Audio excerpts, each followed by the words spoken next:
By the time my mother called, my sister's wedding had gone silent. I wasn't there. Neither were my children.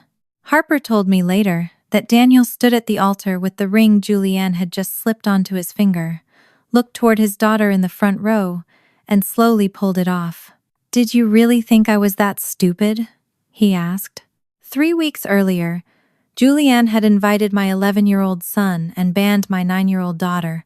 I thought withdrawing Luke would simply protect my kids. I had no idea why my sister needed one little girl out of that room. Before I tell you how we got from a folded dress in my daughter's bedroom to a wedding that never reached "I do," I hope you'll stay with me until the end. And if stories about families, choices, and the things people hide behind good manners mean something to you, I'd be glad to have you subscribe and stay with us. 3 weeks earlier, on Saturday, September 26th, my biggest concern about Julianne's wedding was whether Luke would survive an entire afternoon in dress shoes without trying to negotiate his way into sneakers.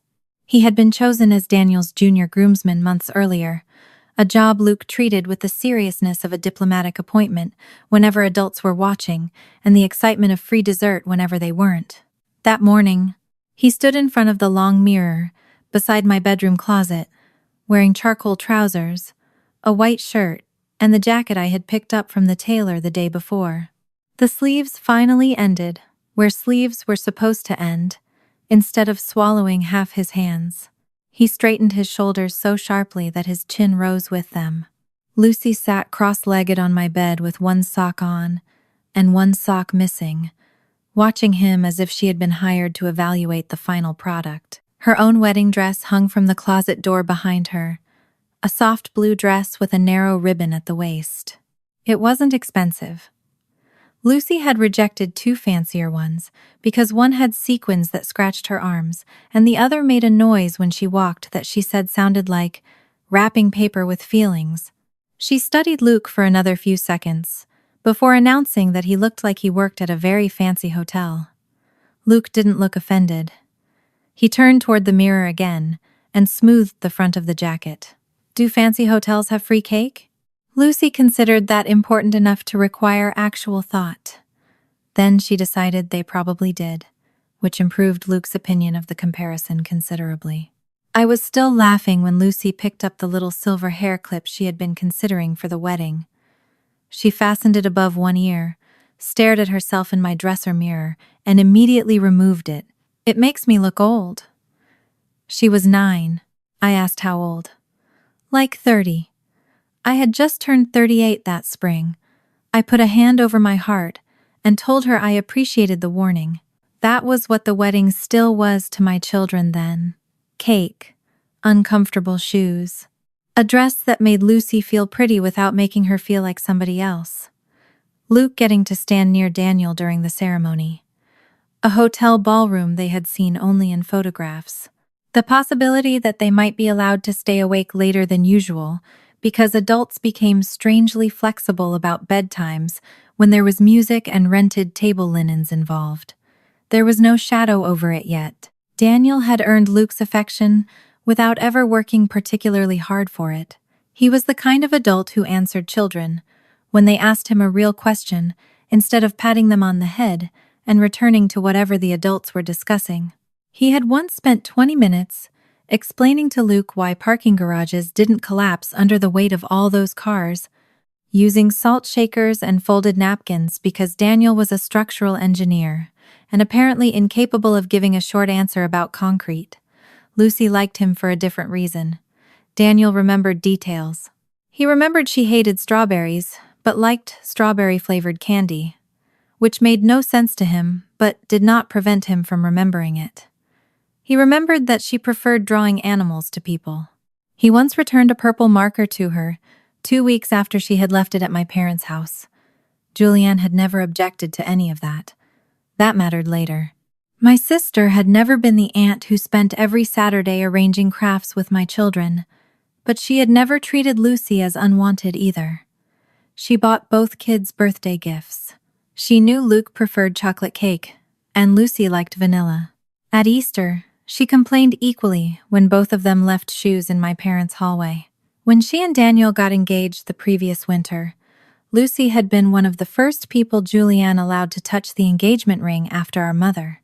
Nothing in those years had prepared me to believe Julianne simply disliked my daughter. If anything had changed, it had changed recently. At the time, I blamed the wedding. Julianne worked in communications and event branding, which meant she had spent most of her adult life being paid to notice details other people ignored. Planning her own wedding turned that instinct into something almost athletic. She had spreadsheets for vendor arrivals, separate lists for family photographs, handwritten notes about who should stand where during the rehearsal, and a level of concern about napkin folds that made me grateful I was not getting married. Daniel had wanted something elegant but manageable. Julianne wanted it memorable. Over the summer, Memorable had gradually acquired custom floral installations, upgraded linens, a specialty lighting package, and a set of decorative panels for the garden reception that Daniel had once jokingly described as walls we're renting for one evening.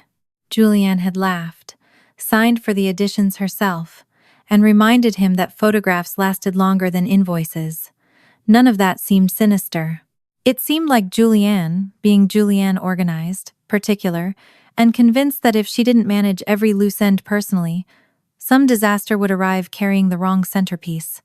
A week before the afternoon when everything changed, she had called me about the children's arrival time. Most of the conversation had been practical enough that I barely remembered it later. Luke needed to be at the venue earlier, because he was in the wedding party. Lucy would come with me closer to the ceremony. Then Julianne had asked whether Lucy still had a habit of wandering off to talk to people. The question had struck me as oddly phrased. Lucy didn't wander. She drifted toward people she knew, usually when the adults were busy. She liked listening to older kids. She asked questions.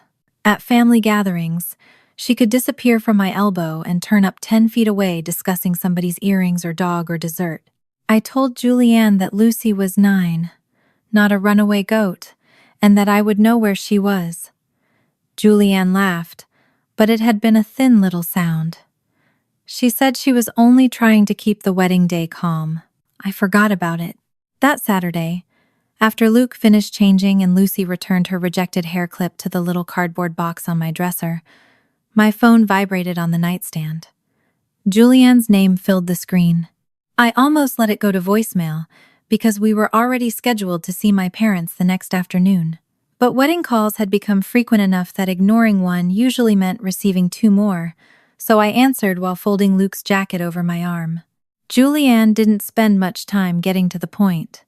She had adjusted several things about the ceremony and reception, she said. The children's attendance was one of them. Luke was still expected.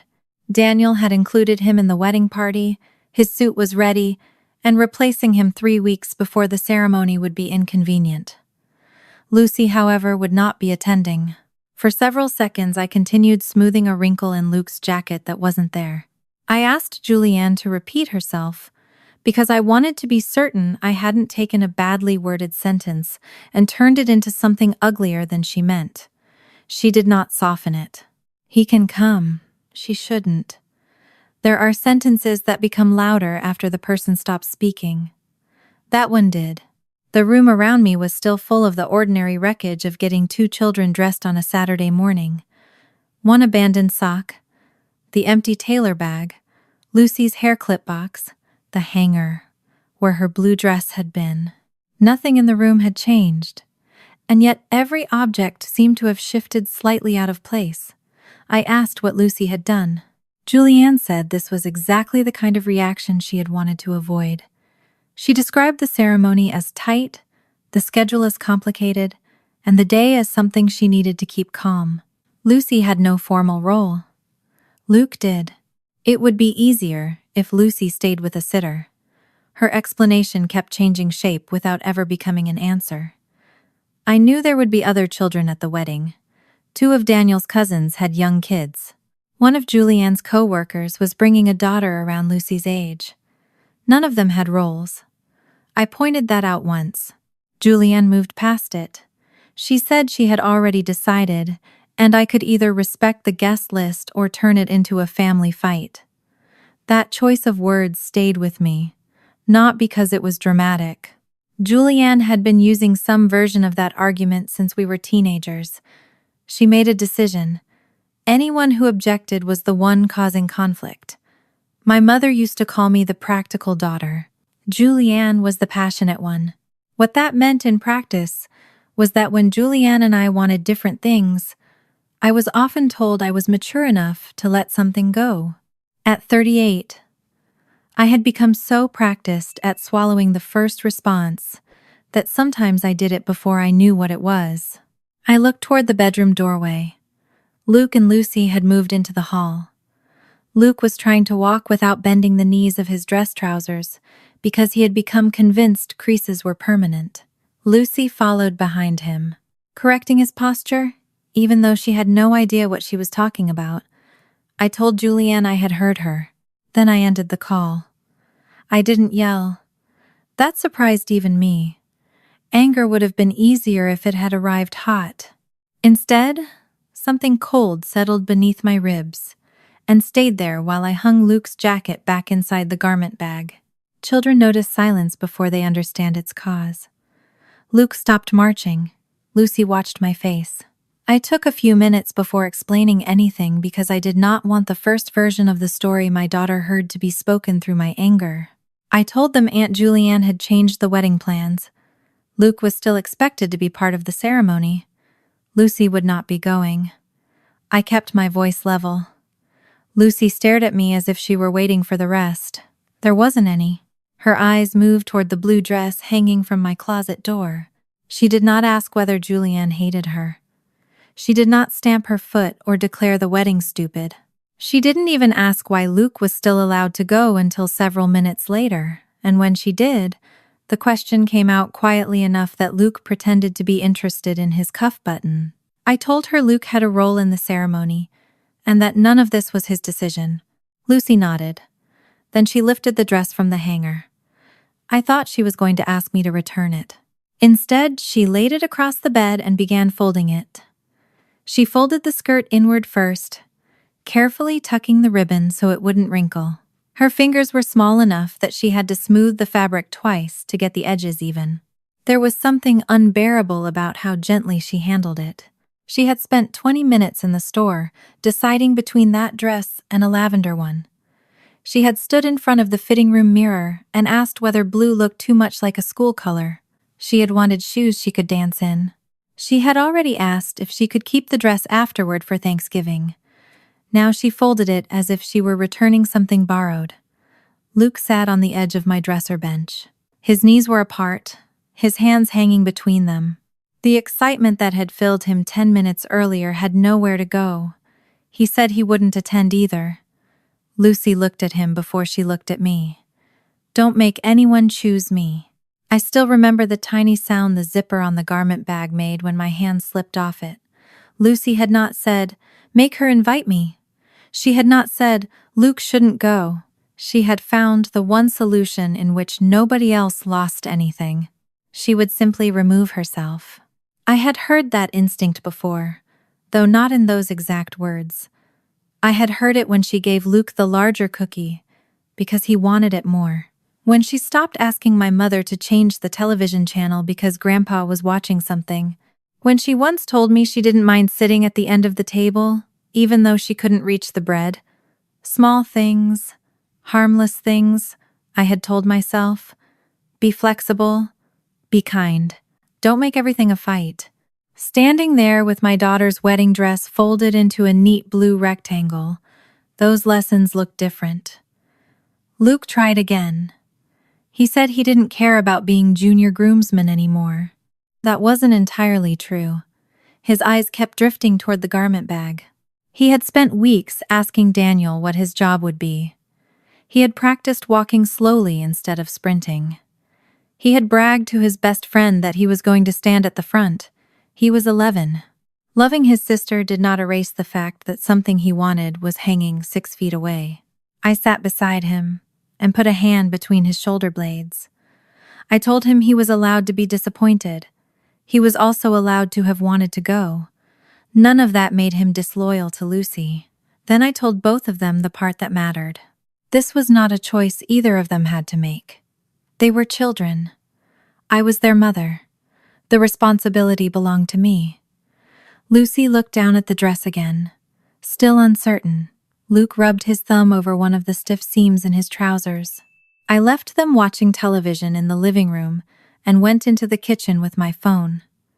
I had no strategy beyond protecting my children. I did not post about Julianne, call Daniel, or contact my parents first to win them to my side. I sent one short message confirming that Luke was withdrawing from the wedding party and would not be attending. That was the one thing I changed. I did not say Julianne could have Luke back if she invited Lucy. I didn't bargain. A forced invitation would have been worse in its own way. Lucy was not going to spend an evening in a room, knowing the bride had been pressured into tolerating her. Julianne had the right to decide who attended her wedding. I had the right to decide that one of my children would not be used to make the deliberate exclusion of the other look normal. The message showed as delivered. For nearly 10 minutes, nothing happened. Then my phone lit up 3 times in quick succession. I turned it face down. The first person I told was my children's father. Our divorce had been final 5 years earlier, and although he lived in San Diego and the kids spent most school weeks with me, we had worked hard to stop ordinary parenting decisions from becoming proxy wars. I explained what had happened and what I had decided. He agreed that neither child should be placed in the middle and left the matter with me. The next call came from my mother. Helen did not defend Julianne outright. That would almost have been easier. She agreed the decision about Lucy sounded unfair. Then, in the same breath, she reminded me that Julianne's wedding would happen once, that Luke had already committed to Daniel, and that pulling him out would affect more people than just my sister. I stood at the kitchen counter listening to the soft churn of the dishwasher behind me. My mother had perfected that kind of argument over decades. She rarely asked the person who created the problem to absorb its cost. She asked the person most capable of functioning while hurt. I was the practical daughter. I could take it. Apparently my children could too. I did not fight with her. I told her Luke would not be attending, and that the decision was final. My father never called that afternoon. Robert's preferred method of handling family conflict had always been to wait until everyone was tired enough to stop discussing it. His silence did not surprise me. Julianne's messages accumulated without being opened. By evening, Luke's suit had returned to the back of my closet, and Lucy's blue dress was still folded on the chair beside her bed. She had not asked me to put it away. At dinner, she talked about school. Luke argued that peas should not count as vegetables if nobody liked them. The ordinary conversation was almost painful in its normality. I kept noticing the place where the wedding had been in their minds that morning. Something exciting had vanished, but neither child wanted to make the loss heavier for the other. That night, I stood in Lucy's doorway, after she fell asleep. The folded dress was visible in the thin strip of hallway light. For years, I had believed keeping peace meant knowing which battles were too small to fight. For the first time, I wondered who had been paying for all the battles I had politely declined. The answer came sooner than I expected. The next afternoon, my phone rang while I was loading groceries into the refrigerator. Daniel's name appeared on the screen. I had not contacted him. That mattered. I dried my hand on a dish towel before answering. He sounded controlled, but not casual. Julianne had told him Luke would no longer be his junior groomsman, and Daniel wanted to know whether there was something he could do to repair whatever had happened. I told him there wasn't anything for him to repair. Then he explained what he had been told. According to Julianne, Lucy had recently been having behavioral problems. My sister had supposedly become concerned that the ceremony would overwhelm her or that Lucy might disrupt it. I had taken the suggestion personally, accused Julianne of rejecting my daughter, and pulled Luke from the wedding to force Julianne to change her mind. I stopped putting groceries away. A carton of milk remained in my hand until the cold seeped into my fingers. Nothing in that version was true. Not exaggerated. Not interpreted differently. Invented. I told Daniel Lucy had no behavioral problem that anyone had discussed with me. Julianne had not expressed concern about my daughter being overwhelmed. She had simply told me Luke could come and Lucy shouldn't. There was a long silence at the other end.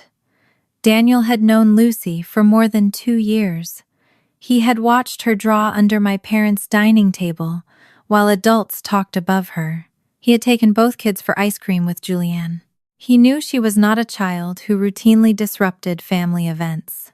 When he finally spoke, the warmth had gone out of his voice. Then why did Julianne tell me Lucy was the reason? I stood in my kitchen with cold milk against my palm and no answer to give him. Because until that moment, I had thought I knew what my sister had done. I had been wrong. The real question was why she needed Daniel to believe an entirely different story. I kept the milk in my hand longer than I should have. When I finally slid it onto the refrigerator shelf, a wet ring had formed beneath the carton where condensation had run over my fingers. Daniel was still on the phone, waiting for the answer his question had opened up, and I had none. Until that call, I had been angry about what Julianne had done. Anger was uncomplicated compared with what came next. A guest list could be cruel. A bride could be controlling. Families could make ugly choices around weddings and spend years pretending stress had been responsible. But Julianne had not merely made an ugly choice, she had rewritten it. She had taken a sentence she had spoken to me. He can come. She shouldn't. And turned it into a story where she had been protecting everyone from my difficult child, while I had retaliated by using Luke as leverage. The difference was too deliberate to ignore. I told Daniel the only things I could honestly tell him. Lucy did not have behavioral problems. Julianne had never raised a concern about her being overwhelmed at the wedding. There had been no discussion about accommodations. No suggestion that Lucy might need a quieter place. No argument about whether she could handle the ceremony. My sister had simply informed me that Luke remained welcome, and Lucy did not. Then I added something I had barely thought about, until he asked. Julianne had not always been strange around Lucy.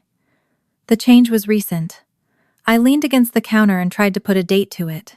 Wedding planning had been going on for months, but the little comments about Lucy asking too many questions, wandering into conversations, or being easier to leave with a sitter, had all appeared within the last few weeks. Before that, Julianne had treated her exactly the way she always had. I told Daniel I thought the shift had started after a family gathering where Lucy spent part of the afternoon talking with Harper. There was a pause, not the kind of pause people use when they are deciding what polite thing to say next. Daniel went completely still on the other end of the line. I could hear the faint hum of traffic behind him, and then the click of what sounded like a turn signal. He was probably in his car. I suddenly pictured him sitting at a red light, one hand on the steering wheel, hearing his daughter's name enter a problem that had supposedly been about my 9-year-old. He asked whether I knew what Lucy and Harper had talked about. I didn't. Not yet. All I knew was that the timing bothered me.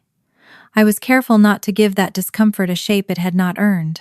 I did not tell Daniel that Julianne was hiding something from him. I did not tell him his daughter was involved in a secret. I did not turn a child's ordinary conversation into evidence, because I was angry with my sister. I told him exactly that. The timing might mean nothing. I only remembered that Julianne's attitude toward Lucy had changed afterward. Daniel said he needed to talk to Julianne himself. That response mattered to me more than I understood at the time. He did not ask me to help him corner her. He did not announce that he believed me over the woman he was supposed to marry in 20 days. He did not turn one inconsistent story into a verdict. He simply stopped letting me and Julianne explain one another to him. I ended the call without asking him what he planned to say. For several minutes afterward, I stayed in the kitchen pretending to finish putting groceries away. A bag of apples went into the refrigerator, even though I normally kept them in the bowl on the counter.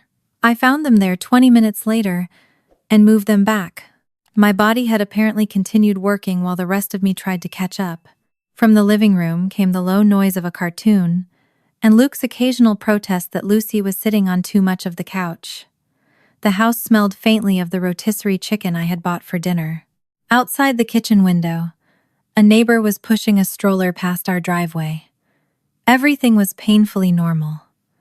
I wanted to walk into the living room and ask Lucy what she had said to Harper, but I stopped. I had already seen what happened when adults decided what a child's behavior meant before asking the child, and I was not going to repeat that simply because I was frightened. Daniel must have spoken with Julianne quickly, because my sister called less than an hour later. I watched her name pulse across my screen until the call nearly ended. Then I stepped out onto the back patio before answering so the children would not hear whatever version came next. The late September heat had softened, but the concrete still held warmth from the afternoon sun. One of Lucy's sidewalk chalk stars had faded near the steps, reduced to a blue smear by sprinklers and shoes. Julianne did not yell. That would have been easier to dismiss. Her voice was measured in the way it always became when she wanted to make the other person sound emotional by comparison. Daniel had called her, she said, and apparently I had made an ordinary wedding decision sound much harsher than it was. She insisted she had never meant that Lucy was a badly behaved child.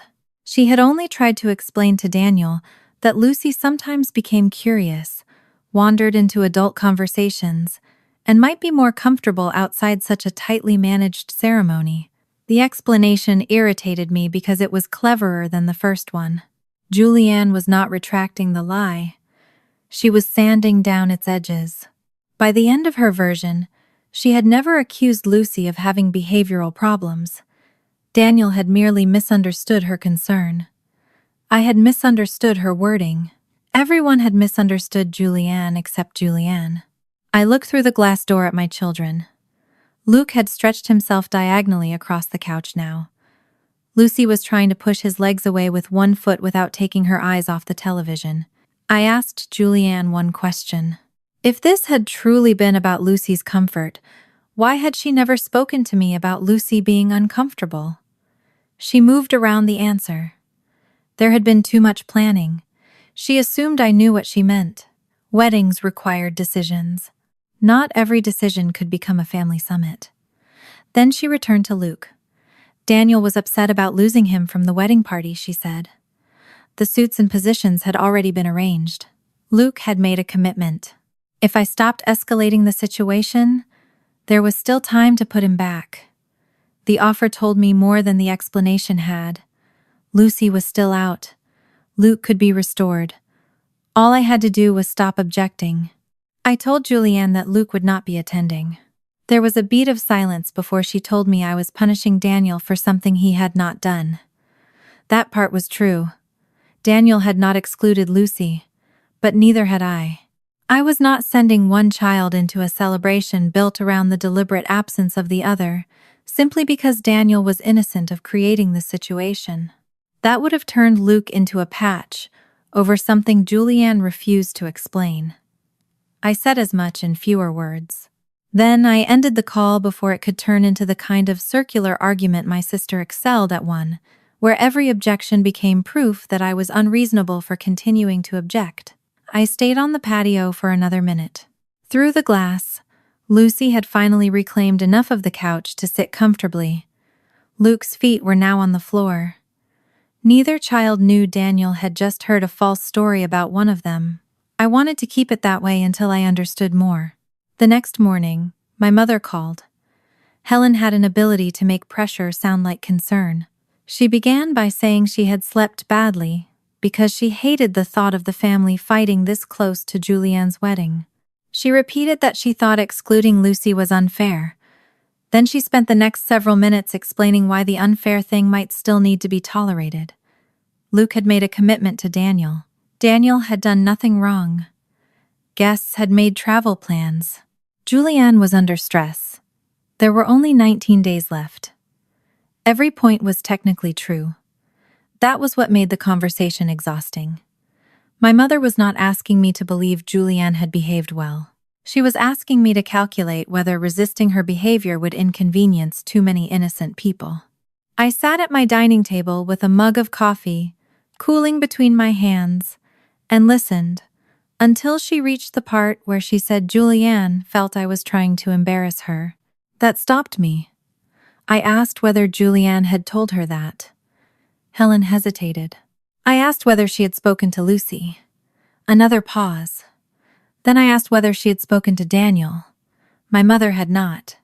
She had spoken only to Julianne. The coffee had gone cold by then. I pushed the mug away and looked at the faint ring it left on the wood. For as long as I could remember, information moved through our family as if Julianne were a switchboard nobody had consciously installed. Mom thought this. Dad was upset about that. Someone had apparently agreed to something. Someone else supposedly did not want to talk about it. Most of the time I had never questioned the mechanism because the information itself was ordinary. Who was bringing dessert? Who could not make Sunday dinner? Who had been offended by a joke? Whether Dad wanted a quiet birthday? Little things. The sort of things families pass around, without treating every sentence like sworn testimony. I had never asked myself how often I knew what somebody felt, because Julianne had told me what they felt. I did not say any of that to my mother. Not yet. I only asked her to do something simpler. If she wanted to know why Luke was no longer attending the wedding, she could ask me. If she wanted to know why Julianne had excluded Lucy, she should ask Julianne. And if she wanted to know what Daniel thought about losing his junior groomsman, Daniel had his own phone. My mother was quiet after that. The silence did not mean I had convinced her.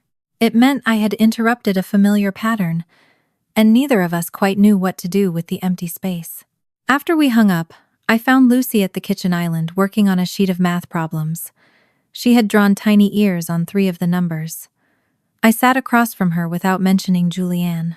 For a while, I helped her check multiplication. Then, as casually as I could manage, I asked whether she remembered the afternoon she had talked with Harper at Grandma's house. Lucy's pencil stopped over the paper. Not because she seemed frightened. She was trying to locate the memory. Children organize important events differently from adults. I was waiting for a clue about my sister's wedding. Lucy remembered dessert. It had been the afternoon with the vanilla cupcakes, she told me. Harper had gotten frosting on her thumb and wiped it on a napkin, except the napkin stuck to it, so Lucy had shown her how to fold the napkin first. Apparently, this detail was essential. She also remembered that Luke had eaten 2 cupcakes, even though he had been told he could have one. From the living room, Luke shouted that nobody had proved that. Lucy ignored him with the calm authority of a witness who considered the case closed. The tiny absurdity loosened something in my chest. For a moment, she was simply 9 again, and Harper was simply an older girl she liked because Harper did not talk down to her. I let Lucy reach the memory in her own order. They had sat near the back door at my parents' house. Harper had asked Lucy what she was wearing to the wedding. Lucy had described the blue dress.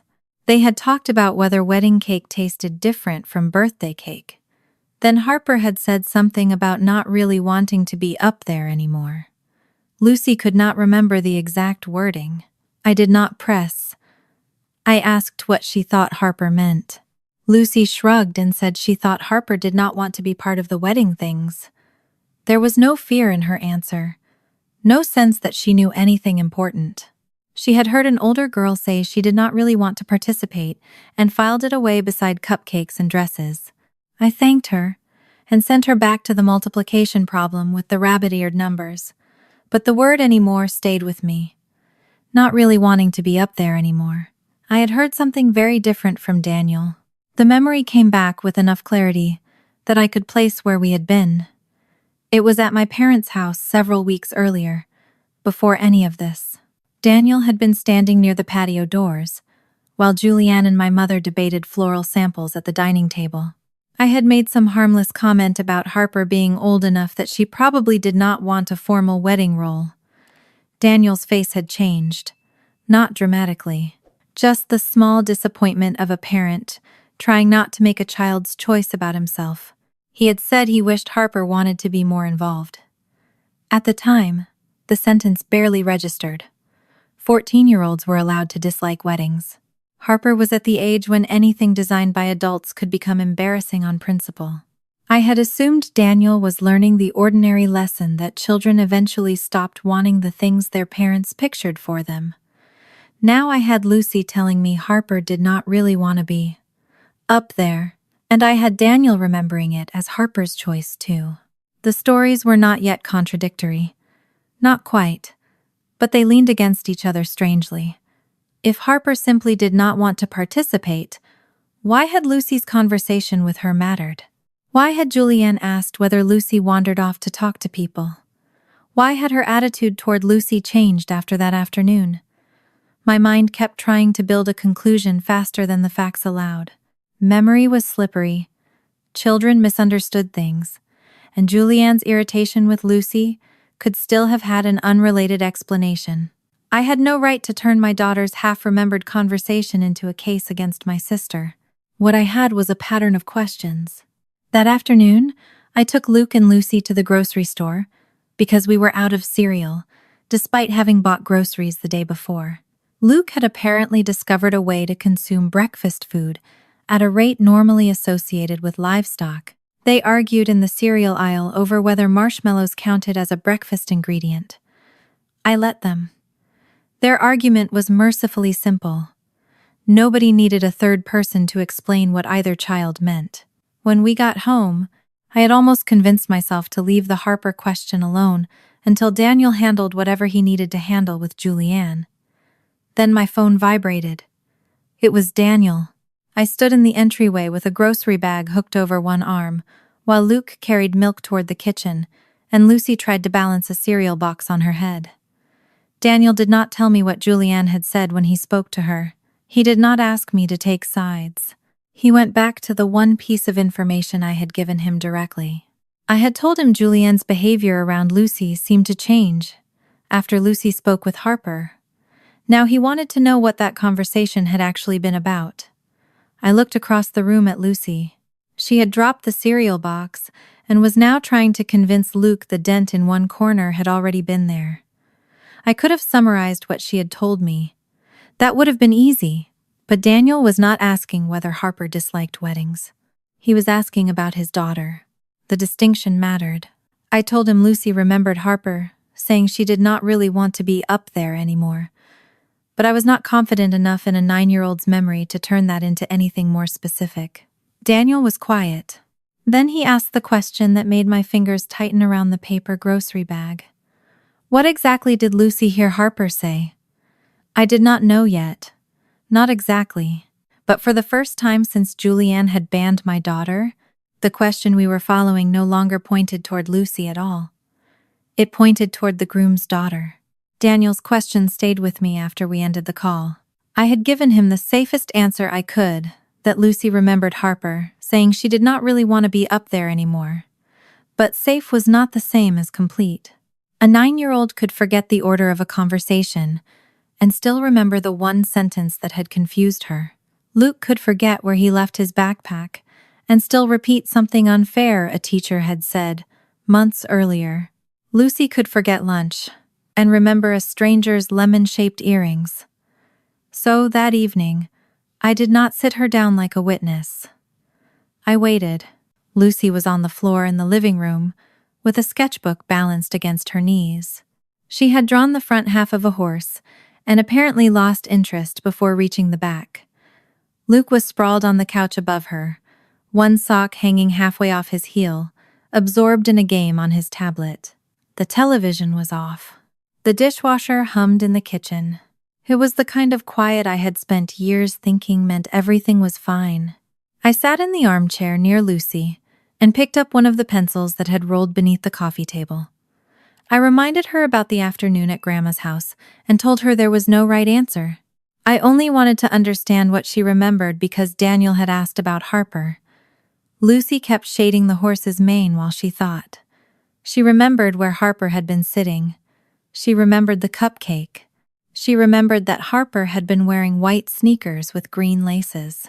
She remembered discussing the wedding because Lucy had asked whether Harper had already chosen her dress. The conversation had drifted from clothes to where everyone would stand. According to Lucy, Harper had said she probably would not be standing anywhere special because her dad did not really want her up there. Lucy's pencil stopped. Then she looked up at me as if she had just reached the part she had been trying to find. I told her he did. My hand tightened around the pencil. I asked what she meant. Lucy's answer was simple enough to belong entirely to a child. But he said he wanted you there. She was not performing the sentence for me. There was no dramatic lowering of her voice. No awareness that she had just handed me the first clear contradiction in the story. She said it the way she might have corrected someone who thought the grocery store was closed when she knew it stayed open until 9. I asked when Daniel had said that. Lucy had to think harder about that part. She remembered it happening at another gathering at my parents' house, when Daniel had been talking near the patio doors. She had not been part of the adult conversation. She had simply been close enough to hear him say he wished Harper wanted to be more involved in the wedding. The memory matched mine. That was what made the room seem smaller. Daniel believed Harper did not want to stand with him. Harper believed Daniel did not want her standing there. And my daughter had put those two things next to each other, without understanding why they could not both be true. I asked what Harper had done after Lucy said it. Lucy frowned at the horse in her sketchbook instead of at me. Harper had looked surprised. Not frightened. Not angry, just surprised. Lucy said Harper started to ask something else, but Aunt Julianne came over before she finished. That was the moment Lucy remembered more clearly. Julianne had not rushed in or yanked anyone away. She had called Harper because she supposedly needed help with something in the dining room. Then she had told Lucy Grandma was looking for her. Lucy had believed her. Why wouldn't she? She was 9. I asked whether Grandma had actually been looking for her. Lucy shrugged. She did not remember. That uncertainty was important.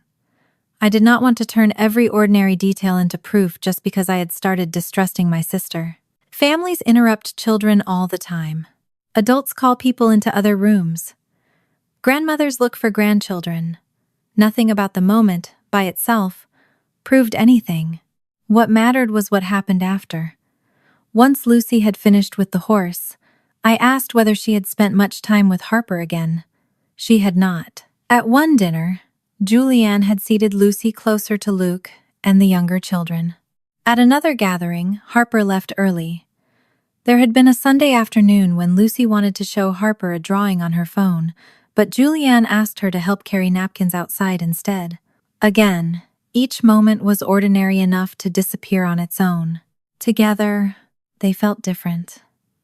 I watched Lucy return to the horse, adding a back leg that was too short for the rest of the body. The first time Julianne had asked me whether Lucy wandered off to talk to people had been after that conversation. The first time she called Lucy too curious had been after that conversation. The suggestion that a sitter might be easier had come after that conversation. Then, 3 weeks before the wedding, Lucy was no longer invited at all. I had been looking at those comments as pieces of Julianne's wedding stress. Now they formed a line. I did not tell Lucy that. She did not need to know that an innocent sentence she had spoken might have frightened an adult woman enough to change how she treated her. She certainly did not need to carry responsibility for whatever came next.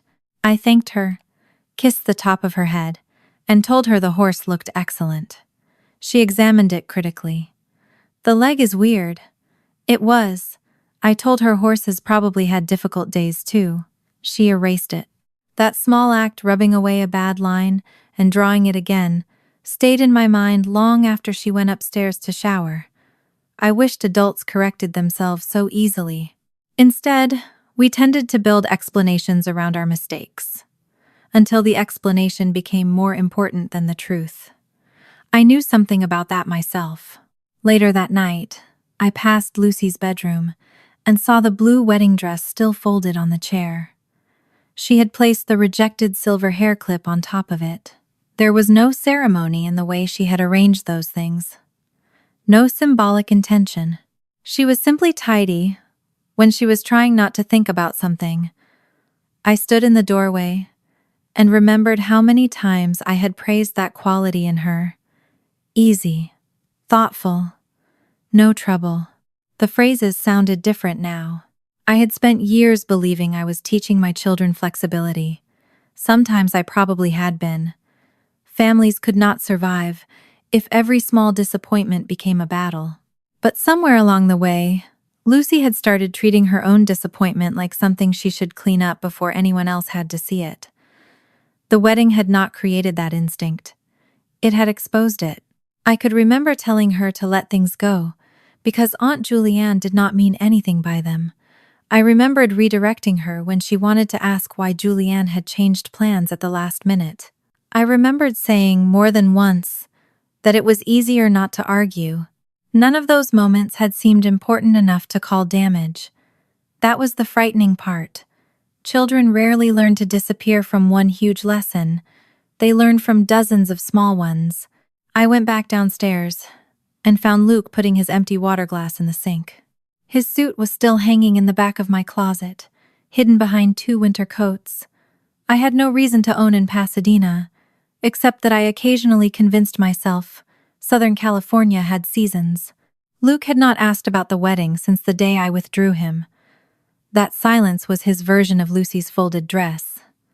Different child, same instinct, do not make Mom carry more. I nearly called them both back into the kitchen and apologized for every time I had ever asked them to keep the peace. I didn't. An apology made in panic could become another burden for a child to comfort. I would have to show them differently before my words meant much. Daniel called the next morning. By then I had decided I would tell him exactly what Lucy remembered, and nothing more.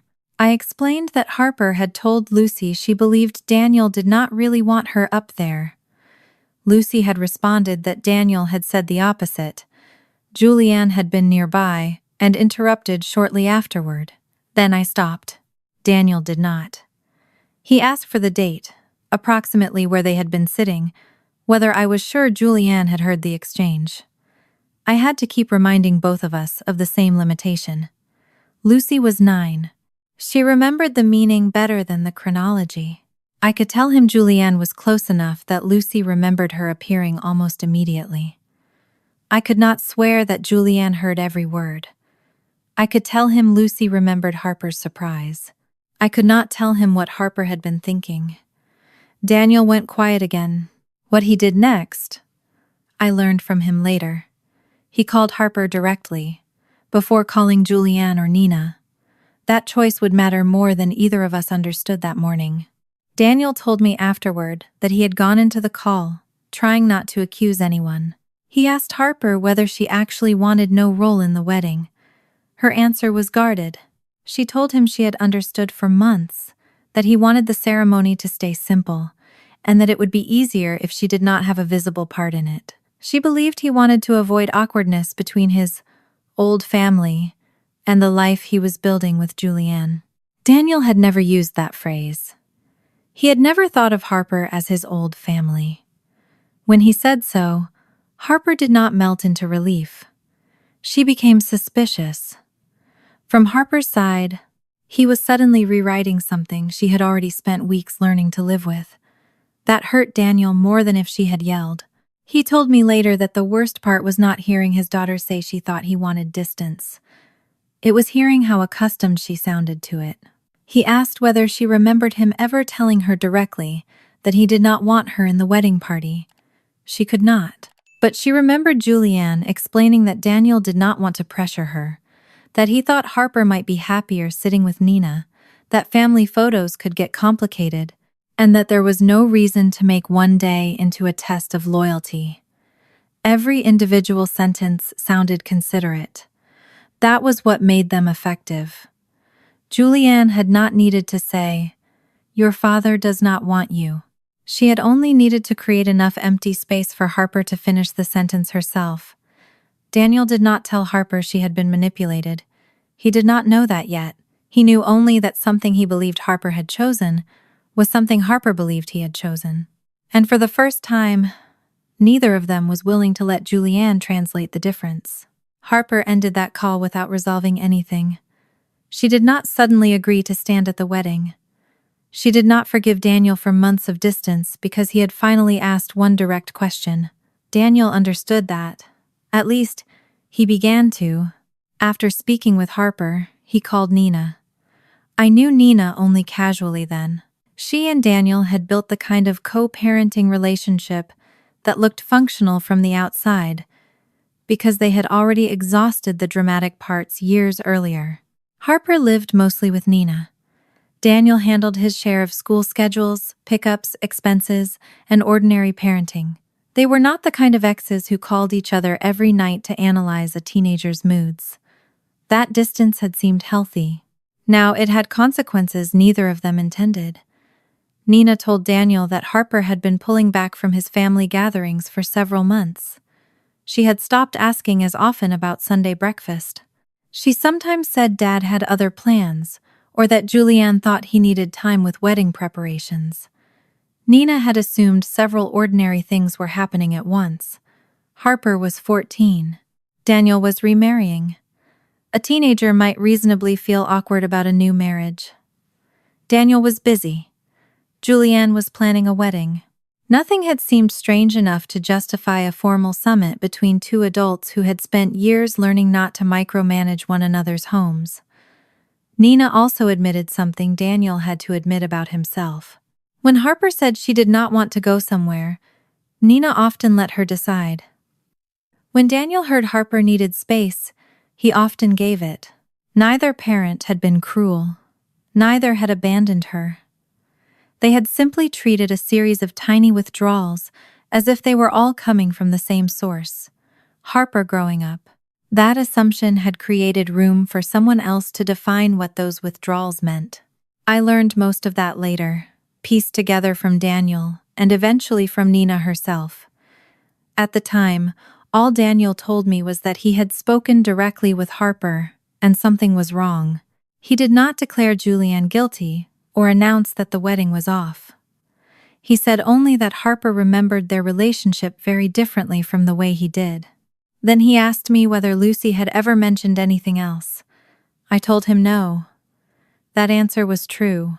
It was also when I understood I had reached the edge of what I could responsibly contribute. Lucy was not a source Daniel could keep returning to until the adults solved themselves. She had already given us the one thing she actually knew. Daniel had said he wanted Harper there. Harper believed he did not. Everything after that belonged to the adults. I told Daniel that if he needed answers about Harper, he had to ask Harper. He accepted that without argument. When we hung up, I sat alone at my desk for nearly 20 minutes without opening the spreadsheet I was supposed to be reviewing for work. Outside my window, a gardener dragged a hose across the neighboring lawn. The rubber scraped softly against concrete. Somewhere down the block, a dog barked twice and stopped. My house was quiet. I thought about the phrase Julianne had used to describe Lucy. Too curious. I had dismissed it because curiosity was not a crime.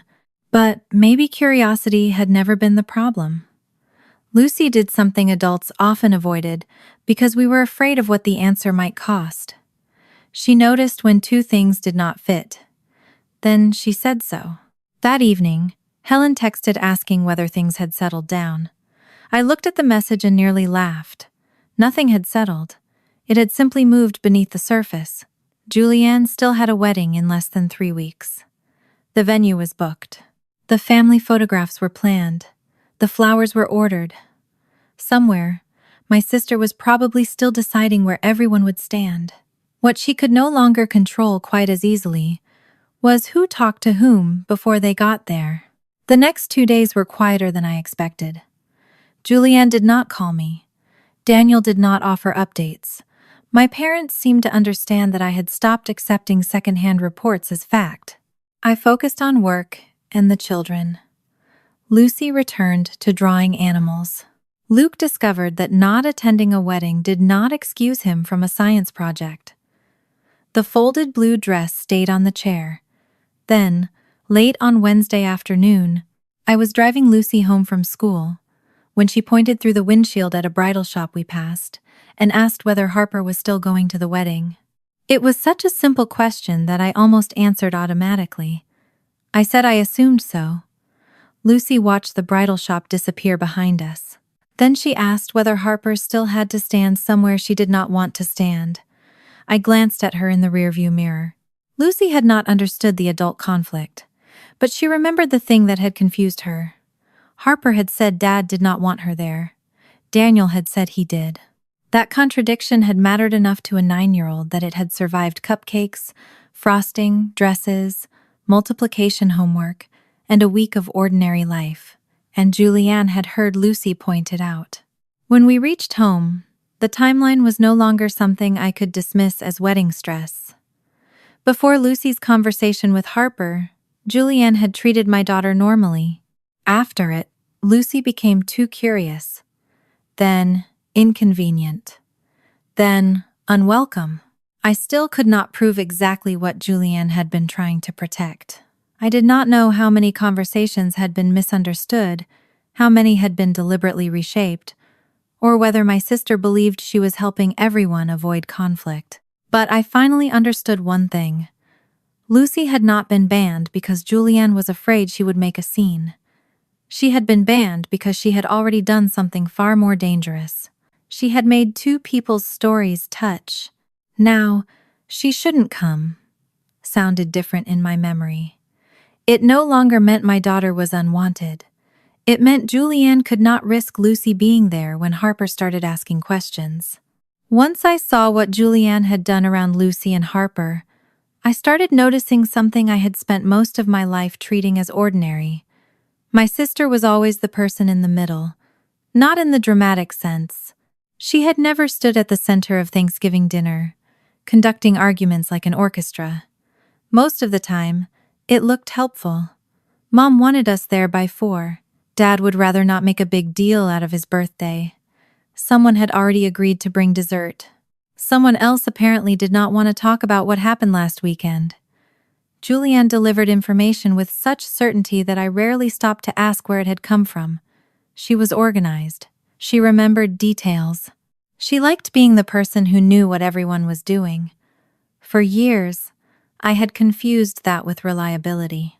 The Thursday after Lucy asked whether Harper still had to stand somewhere she did not want to stand, I sat at my desk after the children went to bed and tried to remember how often I had heard important family information directly from the person it concerned. The answer was uncomfortable. Not never, but less often than I would have guessed. I remembered a Christmas when Julianne told me Mom did not want me bringing a dessert because the refrigerator was already full. I had arrived empty-handed and found Helen asking why I had not brought the pecan bars she liked. At the time, Julianne had laughed and said Mom must have changed her mind. Maybe she had. The pecan bar memory was small, but it made me wonder how many other times Julianne had delivered a conclusion instead of the original sentence. I still did not want to turn 20 years of family irritation into proof that she had lied about everything. The point was to find out how often her version and the speaker's version were actually the same. I did not trust my own memory enough to build a case from 20 years of family irritation, so I did something embarrassingly simple. I called my parents. Separately. I started with my mother. I did not tell Helen I was investigating Julianne. That would have made her defensive before I asked a single question. I picked 2 old examples I remembered clearly and asked what she recalled. The Christmas story was close to what I remembered. Mom had said I did not need to bring anything complicated, not that I should arrive empty-handed. But another old memory went the other way. Helen admitted she really had been angry when I canceled an anniversary dinner late because Luke had a fever. That kept me from turning Julianne into the author of every unpleasant feeling our family had ever had. Sometimes she reported accurately. Sometimes she sharpened or completed a thought for someone else. The common thread was that we rarely checked before acting on her version. My father was harder to question because Robert disliked conversations that sounded like they might become emotional before they began. He listened while I asked about his birthday dinner. Then there was a long pause. Dad had a way of using silence, as if he expected everybody else to get tired and go home. Eventually, he said he had told Julianne he did not want a party. A steak dinner, in his mind, was not a party. I almost laughed. That was exactly the kind of distinction families could misunderstand honestly. Then he added that if I had asked him directly, he would have told me. I looked down at the notes I had absent-mindedly made on the back of an old electric bill. That was the point. Not whether Julianne had lied every time, whether I had asked. I had not. When I hung up, I sat there staring at 3 words I had written without realizing it. Ask the person. It looked absurdly basic on paper. My children had been learning that rule since preschool. If Luke claimed Lucy said he could take the last cookie, I did not ask Luke whether Lucy meant it. I asked Lucy. Yet somewhere along the way, adults convinced ourselves that directness was rude, that checking sounded accusatory, that keeping things smooth mattered more than checking whether the smooth version was accurate. Julianne thrived inside that politeness. Daniel began seeing the same thing from the other side. Most of what I knew about his conversations with Harper during those days came later, after the wedding, when he finally told me how much he had been forced to reconsider. At the time, he shared only pieces. He said he had begun looking back over the last few months, and noticing how often he had asked Julianne what Harper wanted instead of asking Harper. Not because Julianne demanded that role. Not at first. She was simply there. Wedding planning had put her in constant motion between families. She knew who could attend the rehearsal, who needed transportation, whether Harper had a dress, whether Nina planned to sit near the front, whether Harper felt awkward about family photos. Daniel was working long days on a commercial retrofit project, and every time Julianne offered to handle one small thing, he accepted. The first few times probably were helpful. That was what made the later ones easy. When Daniel wondered whether Harper wanted to come to dinner, he sometimes asked Julianne because Julianne had already been texting about wedding logistics.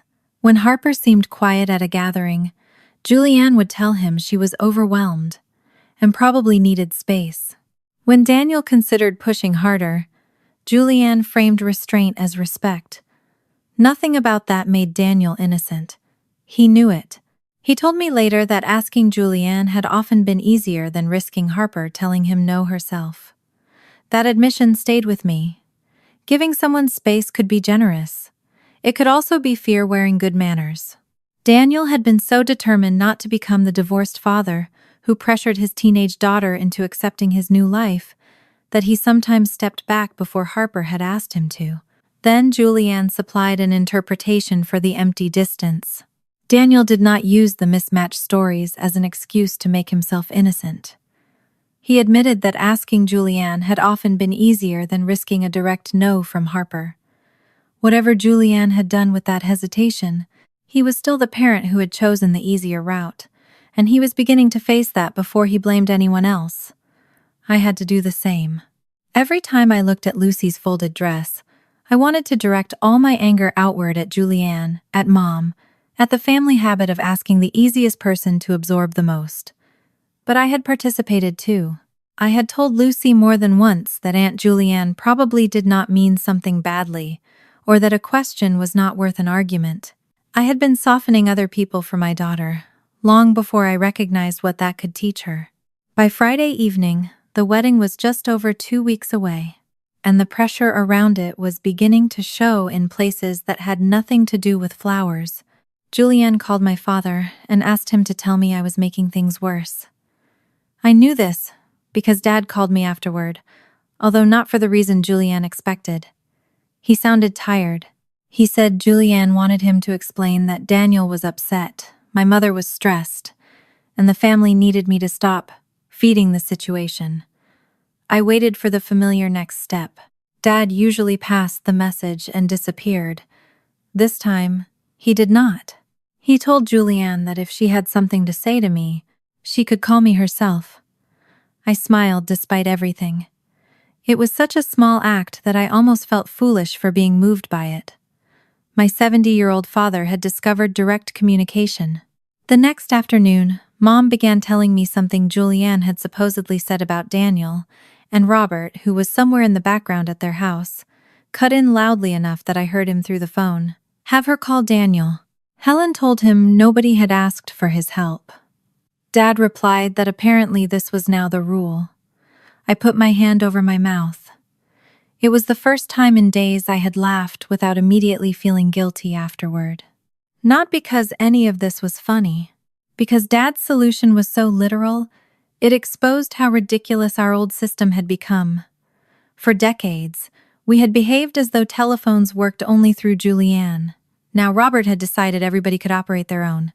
That evening, Luke found me sorting laundry in my bedroom. He hovered in the doorway longer than necessary, pretending to inspect a loose thread on his t-shirt. The wedding suit still hung behind my closet door, mostly out of sight. I had considered returning it, but altering had already been done, and some part of me was not ready to turn the decision into another task yet. Luke looked toward the closet. Then he asked whether he had done something wrong by being invited. The question landed harder than I expected. I stopped folding towels. He had heard enough family conversation to understand the basic shape of what had happened. Lucy was excluded. He had been included. Now adults were upset. Children simplify systems because they have to. In Luke's version, Julianne chose him and rejected his sister.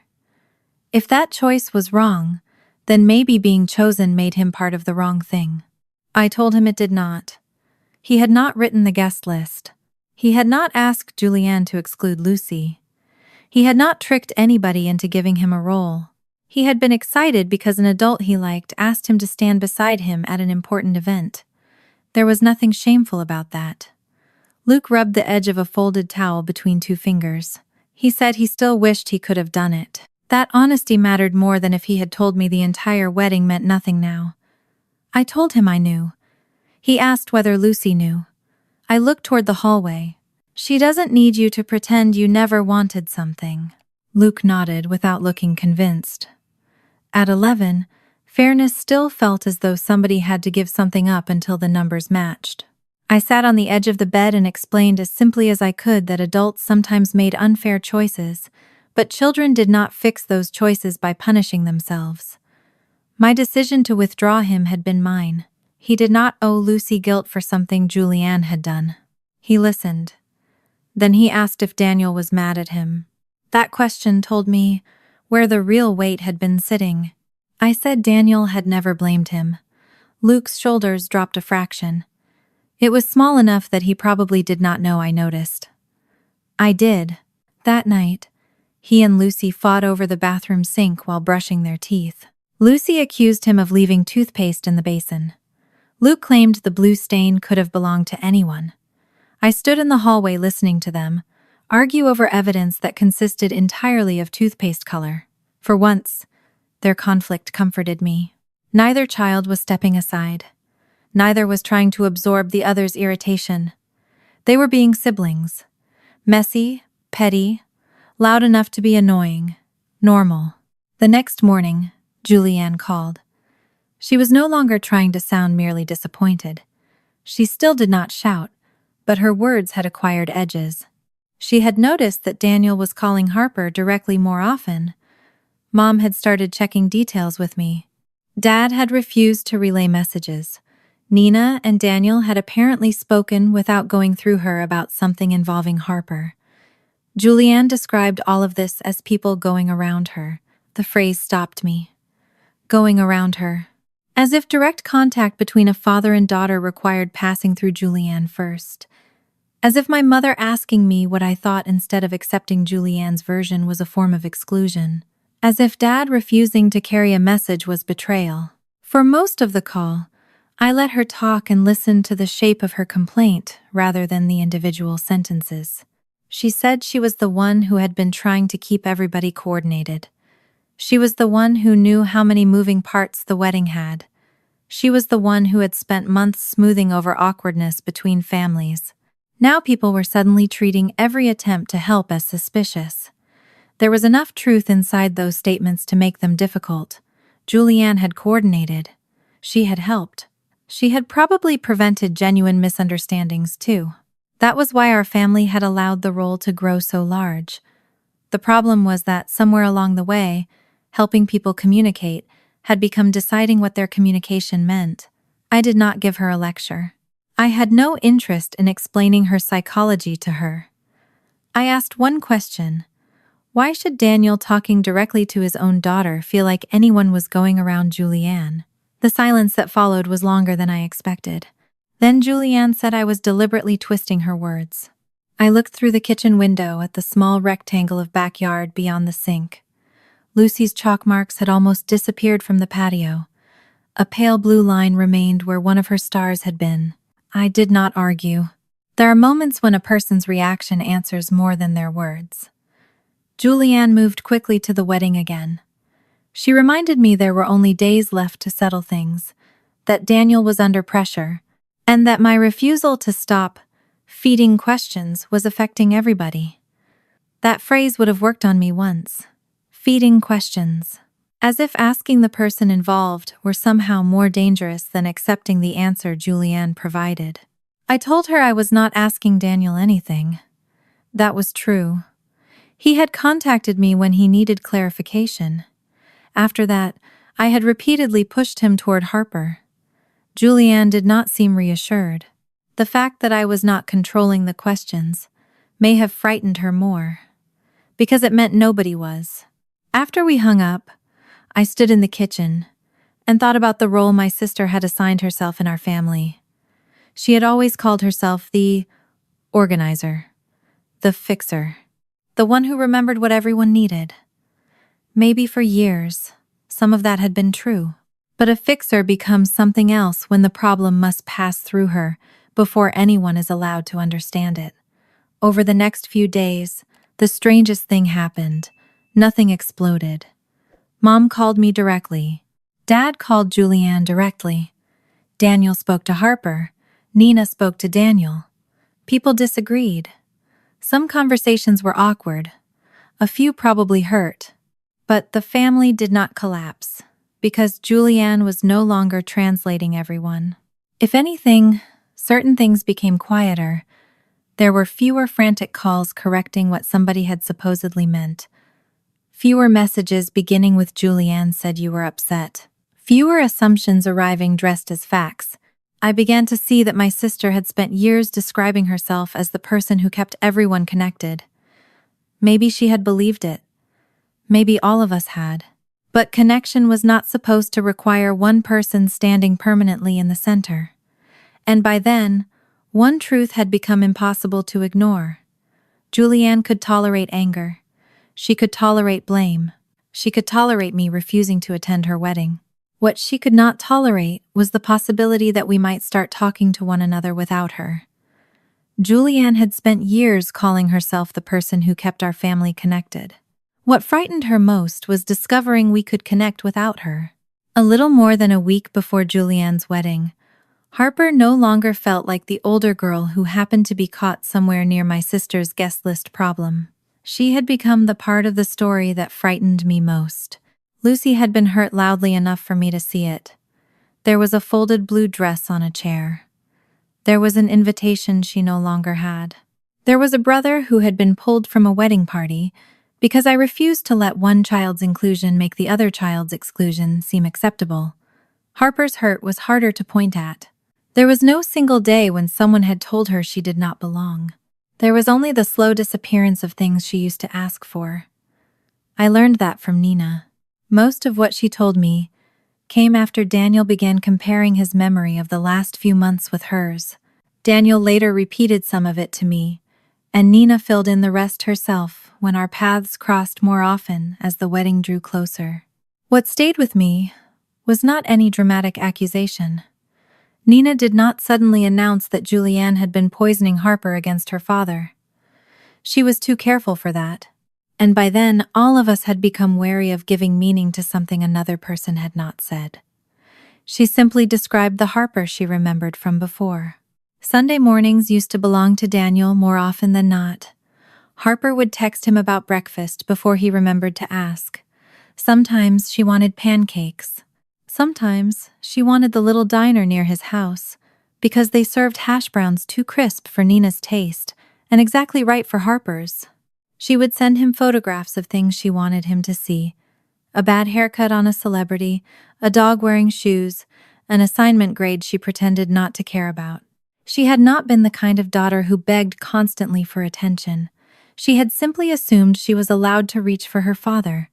Then, sometime over the previous 4 months, that assumption had thinned. At first, Nina had barely noticed. Harper was 14. 14-year-olds could spend an entire Saturday wanting nothing from their parents except transportation and food, then become offended if nobody guessed they wanted company. Nina had spent enough years working with children and families to know adolescence was full of contradictions. So when Harper stopped asking Daniel about some Sunday breakfasts, Nina did not sound an alarm. When she skipped a dinner at his house, Nina assumed she wanted to stay home. When she said Dad had wedding things going on, Nina believed her. None of it looked like estrangement. It looked like a teenager growing up. That was why Julianne's method, if that was what we were seeing, had worked so well. She did not need to create an impossible story. She only had to lean in the direction life was already moving. The first event Daniel and Nina compared closely was a school activity from late spring. It was not a championship game, an emergency, or a milestone dramatic enough to make missing it unforgivable. Harper had been participating in a student showcase connected to one of her classes. Parents were welcome. She had wanted Daniel there, but had been reluctant to make a big thing of it because he was working long hours on a commercial retrofit project. At some point, Julianne had become part of the exchange, and the details were ordinary enough to be almost insulting. Harper had apparently mentioned the event while Julianne was around. Julianne told her Daniel's project schedule was brutal and that she did not want Harper getting disappointed if he could not make it. Later, Daniel heard a version in which Harper understood he was busy and did not want him rearranging work for something small. Both sides backed away. Harper believed she had given her father a chance to show whether the event mattered. Daniel believed she had deliberately removed the pressure. The showcase came and went, and Daniel never appeared because he did not know she was still hoping. He later told me he could have moved a meeting and gone. Harper came away with a lesson he had never intended to teach her. Do not ask twice. I thought of Lucy folding her dress. Different ages, different circumstances, the same quiet mathematics.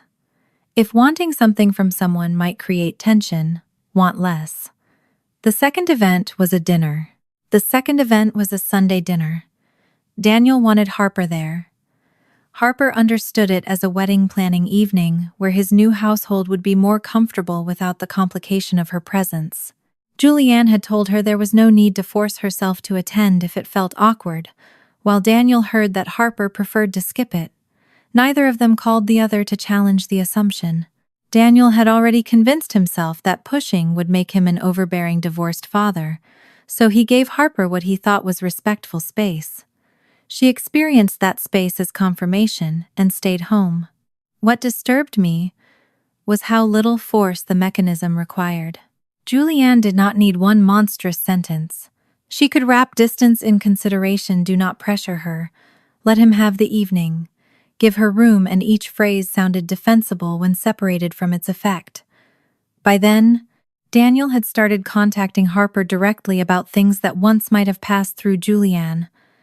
The change did not magically restore their relationship. In some ways, it made the damage more visible. Harper had become suspicious of sudden attention. A father who had seemed comfortable with her absence for months could not erase that impression by asking a few better questions.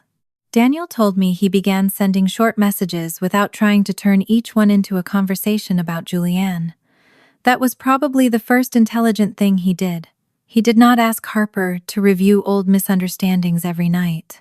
He did not demand reassurance that she still loved him. He started with ordinary things. Dinner plans, a school deadline, something stupid he saw on his commute. One afternoon, after Harper confirmed a time for him to pick her up later that week, Daniel responded with a thumbs-up emoji. Harper sent back one sentence. Please stop using that like a legal signature. Daniel showed me the exchange a few days later. Daniel almost smiled when he showed me the exchange, and so did I. Harper had mocked his texting habits for years. For a few seconds, they had slipped into something familiar. He put the phone away without treating one joke as forgiveness. At home, Lucy was doing her own version of pretending things had returned to normal. She had stopped asking about the wedding. The dress remained folded on the chair in her room, though sometime during that week she moved the silver hair clip back into her dresser drawer. I noticed because the top of the dress looked strangely bare. One evening, I found her at the kitchen table drawing a row of animals for a school poster. Luke was upstairs fighting with a science assignment. The house smelled like garlic, because I had forgotten bread in the oven long enough for the edges to become darker than intended. Lucy kept drawing while I cut the burnt parts away. Then, without looking up, she asked whether Aunt Julianne liked Luke more than she liked her. There are questions parents want to answer too quickly. My first instinct was to say no. Of course not. Adults make bad decisions.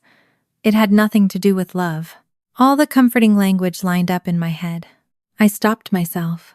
I did not know whether Julianne liked one child more. More importantly, that was not the question underneath Lucy's question. She wanted to know whether something about Luke made him easier to want. I sat down beside her. I told her I did not know exactly what Aunt Julianne felt. I did know that the decision to invite Luke and exclude her had been unfair, and nothing about that decision measured Lucy's worth. She kept coloring the same patch of brown fur until the paper began to shine under the pencil. Then I told her something harder. I was sorry for the times I had made unfair things sound smaller, just because I did not want an argument. Her hand stopped. I did not give her a speech about generational patterns or boundaries. She was 9. I reminded her of ordinary moments she would recognize times. I had told her to ignore a remark, let a change of plan go, or not bother asking Aunt Julianne why she had done something. I had thought I was helping Lucy avoid unnecessary conflict. Sometimes I had been teaching her that being easy mattered more than being heard. Lucy looked at me for a long moment. Then she asked if she was in trouble for asking about the wedding.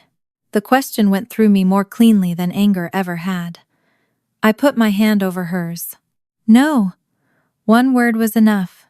She went back to coloring. Nothing was solved. But 10 minutes later she asked whether we could have ice cream after dinner instead of waiting until the weekend. It was a small request. I said yes. Maybe I only noticed because I was looking for signs now. Maybe she would have asked anyway.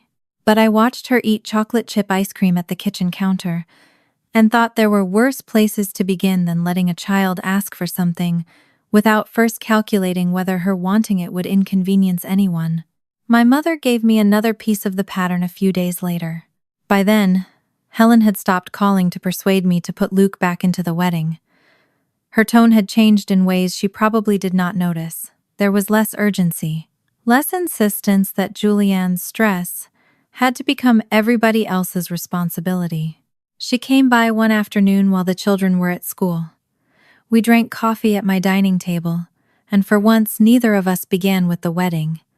Mom looked tired. She had spent most of the week being contacted by both daughters while trying not to become anyone's messenger. Dad's new rule had apparently spread through their house with the force of constitutional law.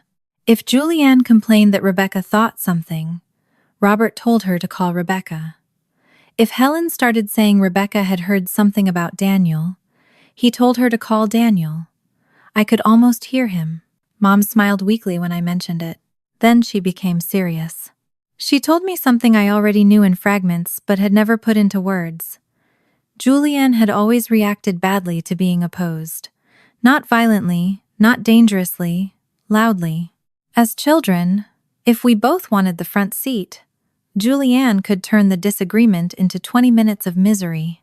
If we both wanted the same bedroom at our grandparents' house, she could maintain an argument long after I had stopped caring about the room. I became the child who stopped caring first, or at least the child who said she did.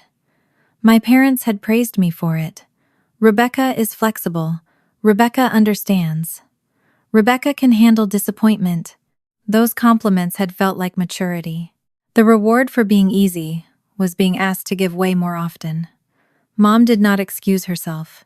She stared into her coffee while admitting that she and Dad had gradually learned the cheapest way to restore peace was to ask me for the sacrifice, rather than ask Julianne to regulate her reaction. I had been easier to persuade, so they persuaded me. Again and again. No single incident had damaged my childhood. I loved my parents. I loved my sister for much of our lives. But family systems did not need a spectacular origin to become powerful. Sometimes they were built from whichever solution worked fastest. Julianne protested. Rebecca yielded. Peace returned. Repeat. My mother rubbed her thumb over the handle of her mug. She said she had not understood until now how often being proud of my maturity had meant expecting more of it. I thought of Lucy, 9 years old, folding a dress. That folded dress and the way Lucy had tried to remove herself from the conflict came back to me. My daughter had never lived my childhood. She had not grown up fighting Julianne for a bedroom or a front seat. Yet she had been watching the adult version of the same system. Aunt Julianne became upset. Mom smoothed things over. Grandma asked Mom to let it go. Everyone praised the person who could absorb the most without making noise. Children did not need to know the history of a family rule to learn the rule. They only needed to see who paid for breaking it. A day later, Julianne made one final attempt to solve the immediate wedding problem without solving anything underneath it. She called while I was driving home from work. I pulled into my driveway before listening properly, because I had learned not to have serious conversations with my sister while moving through traffic. Julianne's tone was almost generous. She had found a compromise. Lucy could come to part of the reception. Not the ceremony, not the family photographs. She could arrive later, after the formal pieces were finished, and sit in a different section with some of the other children. In return, Luke could resume his role as junior groomsman.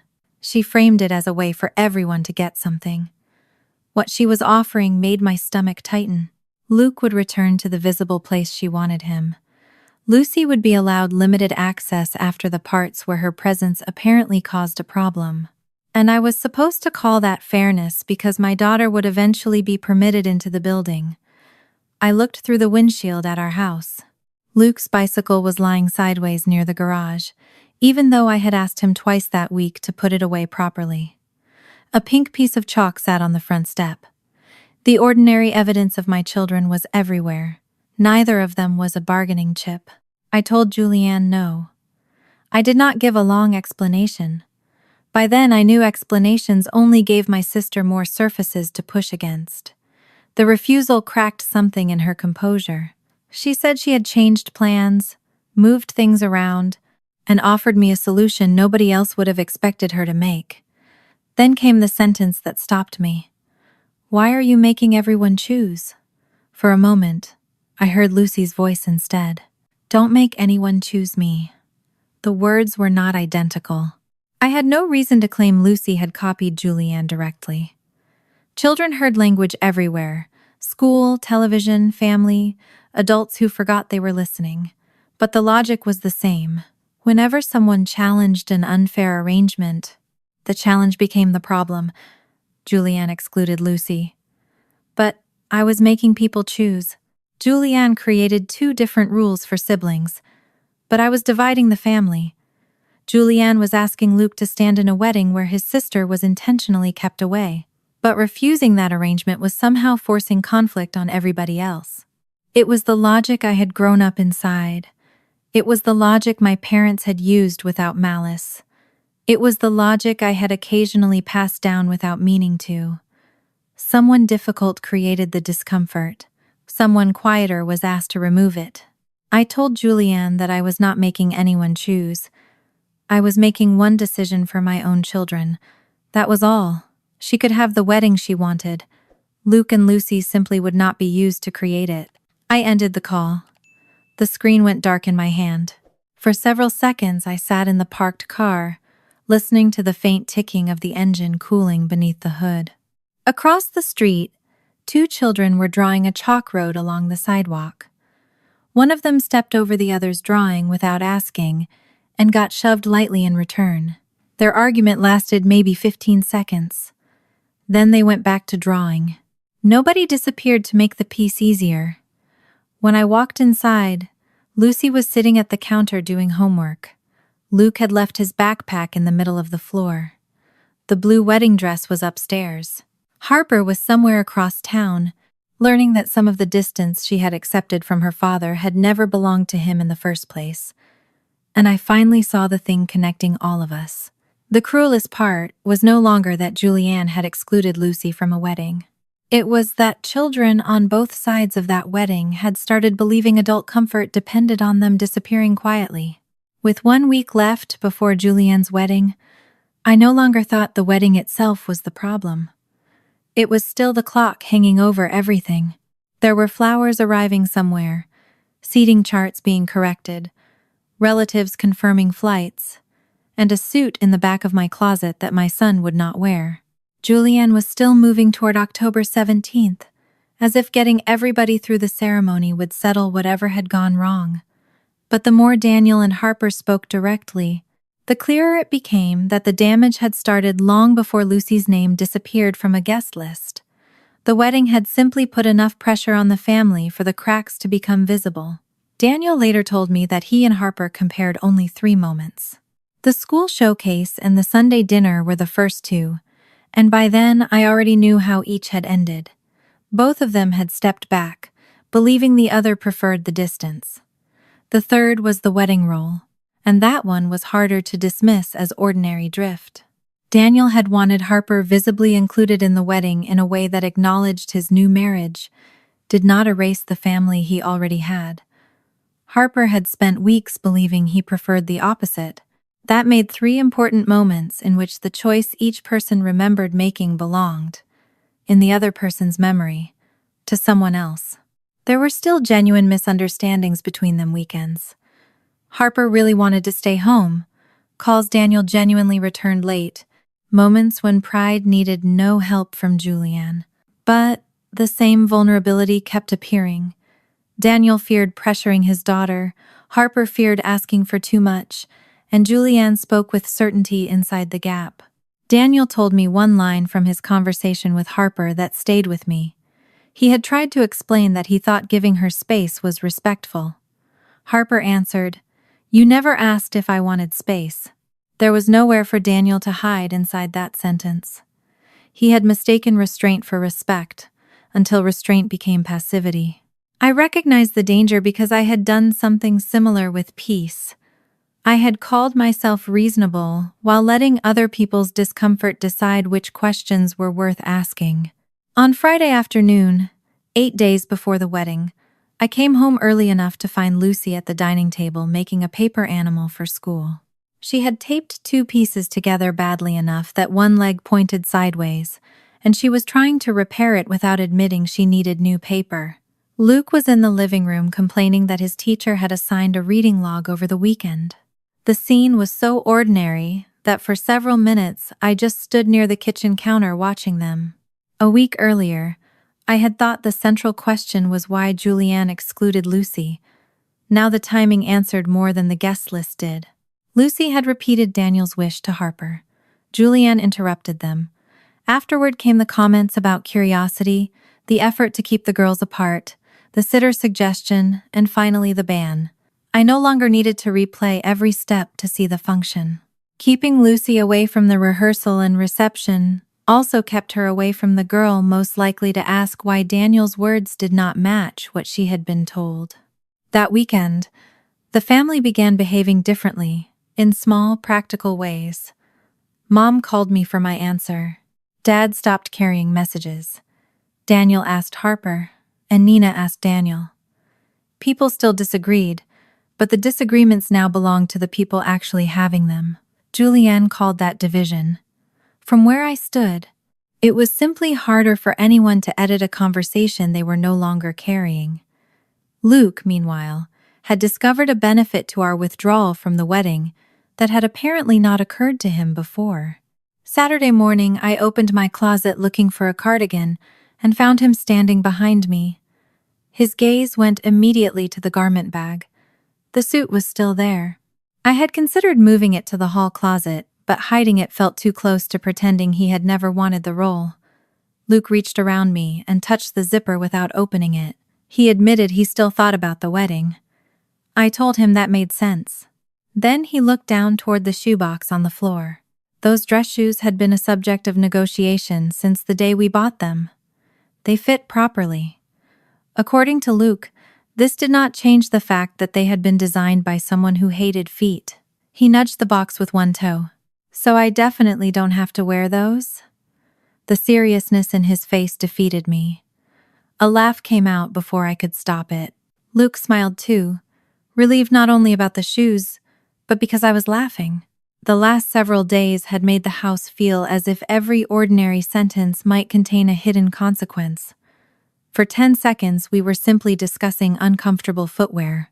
I told him the shoes were officially retired from wedding duty. He looked at them as though they had lost a court case. Then he became quiet again. The humor faded without disappearing completely. He said he still wished he could have stood with Daniel. I closed the closet door. I told him 2 things could be true at once. He could miss something and still understand why we were not participating in it. That seemed easier for him than being told he should no longer care.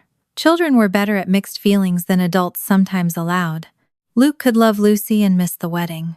Harper could love Daniel and be furious with him.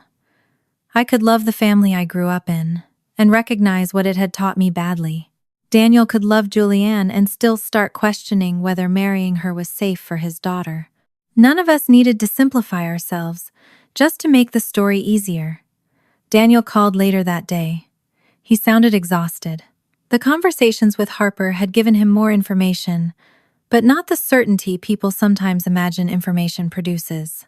He told me he had found 3 situations where his understanding and Harper's were clearly different. Julianne had been involved in interpreting all 3. That was serious. It was not the same thing as knowing exactly what Julianne intended. Memory could distort. People could overstep while believing they were helping. Julianne was controlling by temperament. Everyone who knew her understood that. It was possible she had repeatedly made decisions for other people because she genuinely believed she was reducing conflict. Daniel was not willing to end a marriage based solely on my belief about my sister. I was glad he said it. A less honest part of me might have wanted him to hear my version and immediately cancel everything. After what happened to Lucy, that would have felt like justice. It also would have repeated the exact problem we were supposedly discovering. One person tells Daniel what another person means. Daniel acts without asking. Different messenger. Same failure. I told him I did not want him making a decision based on me. That was true, even though my stomach tightened when I said it. Daniel needed to know what he knew because he had heard it, seen it, asked it, and tested his own assumptions. Not because Rebecca Sloan told a convincing story about her sister. If the wedding ended, I did not want Lucy carrying the thought that her mother had destroyed it. And I did not want Daniel someday carrying the thought that I had talked him out of a marriage while he was frightened. His life with Julianne belonged to him. His relationship with Harper belonged to him and Harper. All I could do was stop allowing my children to become pieces inside it. The following day, something happened that moved Daniel's concern away from the past. It was not evidence. It was a conversation. I learned about it from him afterward. Julianne and Daniel were discussing what family life would look like once the wedding was over. The conversation began with practical things: weekends, work, travel, Harper's school schedule, the ordinary adjustments of joining 2 lives that were already complicated before they became one. At some point, Julianne said things with Harper would probably settle after the wedding. Daniel asked what she meant. Julianne described marriage as creating clearer boundaries. The phrase might have sounded reasonable a month earlier. Every family needed boundaries. Divorced parents needed boundaries. Teenagers needed privacy. New marriages needed space to form routines that were not constantly negotiated with former spouses and extended family. Daniel asked what kind of boundaries she meant. Julianne did not say Harper should disappear. She was too careful for that. She talked about Harper getting older, about independence, About Daniel not needing to rearrange plans every time Harper changed her mind. About Nina being capable of handling more of the everyday things.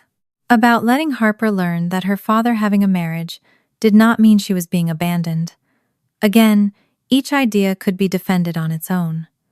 That was the terrible elegance of Julianne's way of speaking.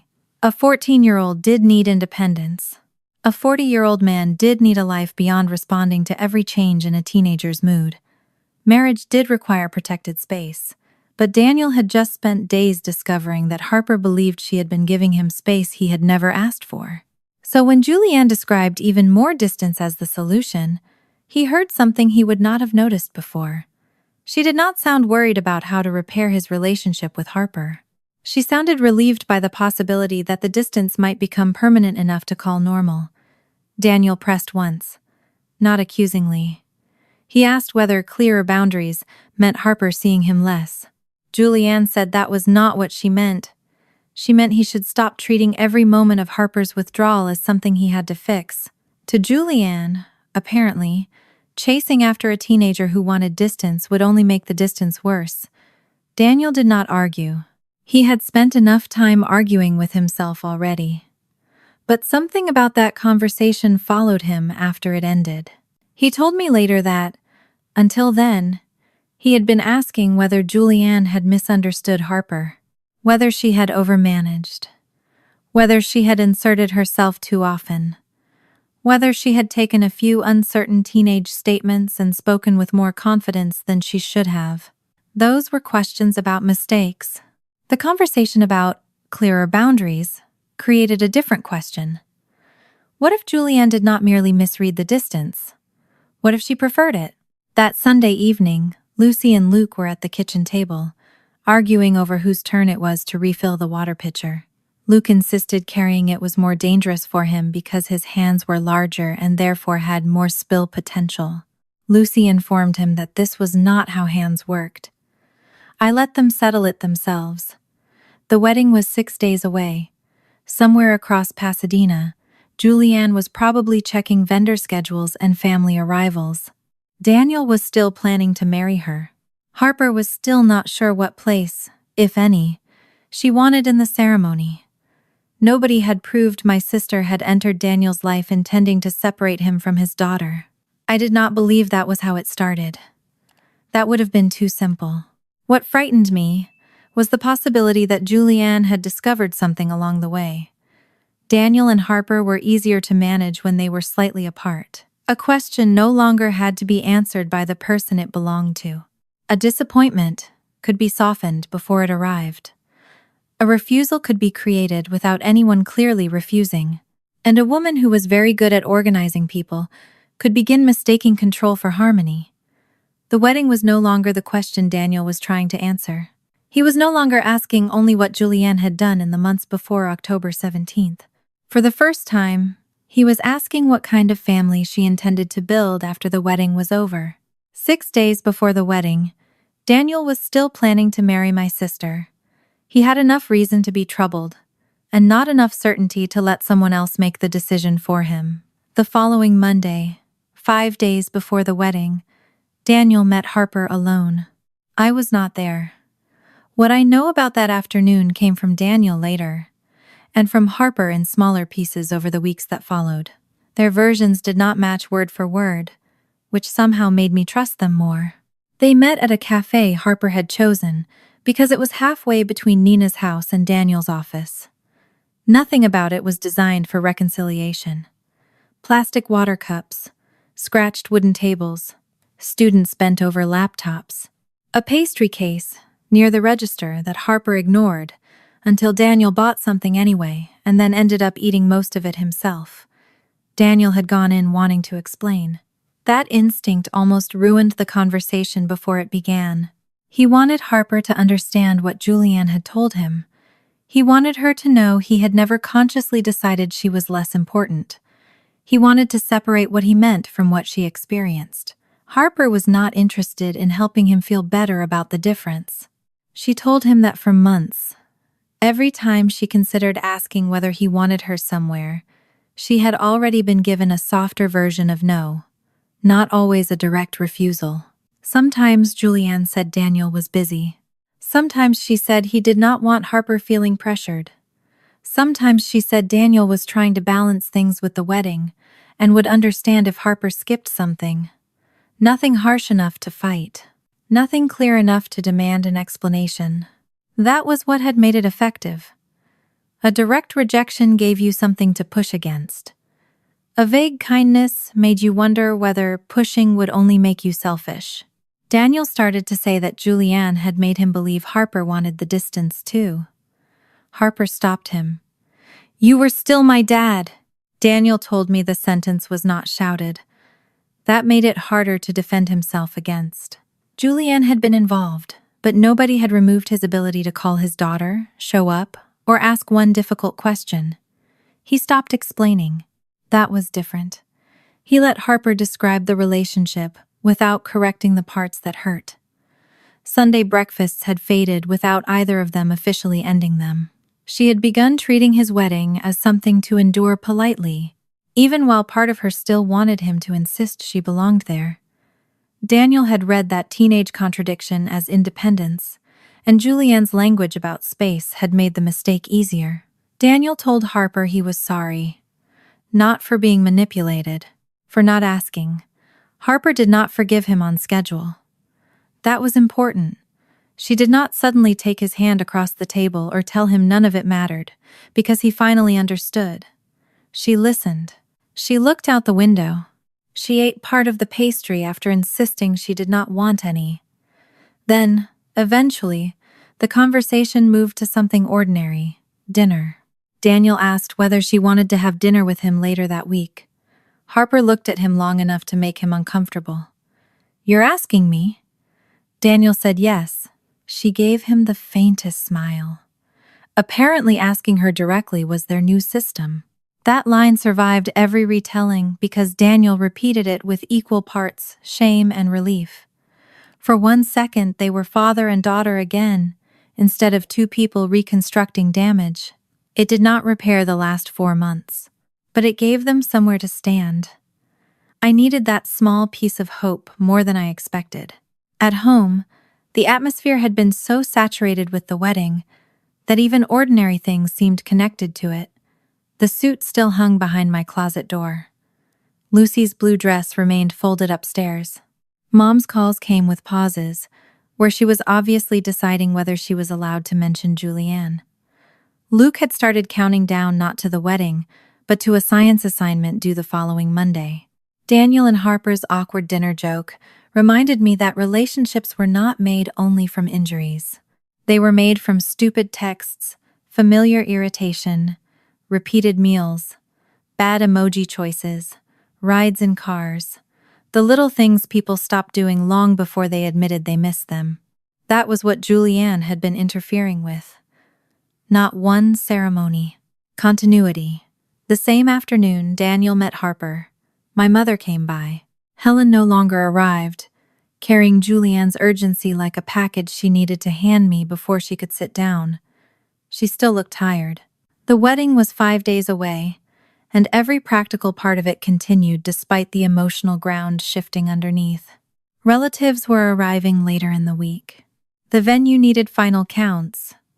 Julianne still had appointments. Daniel had not canceled anything. Mom sat at my kitchen table while I rinsed coffee mugs and said she was worried the family would never recover if the wedding fell apart. For once, Mom said the fear plainly. She worried the family would not recover if the wedding fell apart. I understood, but I asked what exactly she was trying to preserve. If keeping everyone together required Lucy to stay home, Luke to carry guilt, and me to absorb the difference. Helen looked down at her hands and, instead of arguing, stopped asking me to attend. That was enough for the day. After she left, I noticed she had forgotten her reading glasses on the table. I called her directly. The ridiculous simplicity of that made me smile. I did not call Dad and ask him to tell her. I did not ask Julianne whether Mom would be back later. I called the person who owned the glasses. Mom returned 10 minutes later, took them, and gave me a look that suggested she understood why I was smiling. Neither of us said anything about it. By Tuesday, 4 days before the wedding, Julianne changed tactics. The first several days after Lucy was excluded, she had focused on me. I was overreacting. I was using Luke to punish her. I was making a wedding decision into a family crisis. Once Daniel started asking Harper questions directly, those arguments became less useful. So Julianne shifted toward Lucy, not cruelly enough to sound cruel. That was her specialty. She told Mom that everyone was placing far too much weight on the memory of a 9-year-old. Children misunderstood adult conversations. Lucy was sensitive. Lucy liked connecting things that were not necessarily connected. All of that was technically possible. Lucy was 9. Her memory was imperfect. I had said that myself. What changed was the function of the argument. At first, Julianne had told Daniel Lucy had behavioral issues. When that failed, Lucy became confused. When Daniel and Harper's own memories began contradicting Julianne's interpretations, Lucy's confusion should no longer have mattered. Yet my sister kept returning to her. Mom told me about the conversation because, despite Dad's new rule, she still occasionally slipped into old habits before catching herself. I did not ask her to repeat Julianne's exact words. I did not need them. The shape was enough. Julianne wanted the adults to treat the origin of the questions as unreliable. I called my sister, not to argue about Harper, not to accuse her of anything. I told her one thing. Lucy was not going to be used as the explanation for adult problems. My sister said that was not what she was doing. She was only reminding everyone that a child could have misunderstood something. I agreed. Lucy could have. That was why Daniel had asked Harper. That was why Nina and Daniel had spoken. That was why I had stopped treating Lucy's memory as proof the moment it led us to the adults who actually owned the relationship. There was a pause. Then Julianne said I was turning my daughter into evidence against her. That almost made me angry enough to lose the thread. Instead, I looked at Lucy's backpack hanging from the kitchen chair. A small enamel fox was clipped to the zipper. One ear had chipped paint from being dragged across the playground. Lucy was upstairs doing homework. She was not a witness waiting outside a courtroom. She was not the reason Daniel and Harper remembered their relationship differently. She was a child who had said one simple thing. I kept my answer short. Lucy is not evidence, and she is not your scapegoat. Julianne inhaled sharply. For a second, I thought she might finally say something honest. She did not. She moved back to how stressful the week had become and how everyone was misinterpreting her attempts to keep things calm. I ended the call before we circled the same argument again. My hands were steady afterward. That surprised me. At the beginning of all this, every confrontation with Julianne had left me shaking, not because she frightened me physically, but because resisting her still activated something old in me, a child's instinct. Give in before everyone gets tired of you too. That instinct was weakening, not gone, just weaker. Daniel and Nina were changing something practical at the same time. Until then, Daniel and Nina had kept co-parenting functional school, pickups, schedules, practical needs. Now they added one simple habit. If something emotionally important concerned Harper, they would stop treating secondhand interpretation as settled and go to the person involved. Julianne was not being banned from Harper's life. That distinction mattered. Daniel was not building another wall to replace the old one. He was removing the idea that one person had the permanent right to explain another. I understood the difference immediately, because I was trying to do the same thing with my parents. A boundary did not have to be exile. Sometimes it was simply refusing translation. Wednesday afternoon, 3 days before the wedding, Daniel asked Harper whether she planned to attend.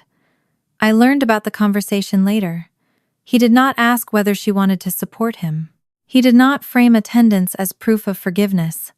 He did not tell her Julianne would be hurt if she stayed away. He asked what Harper wanted to do. She did not know.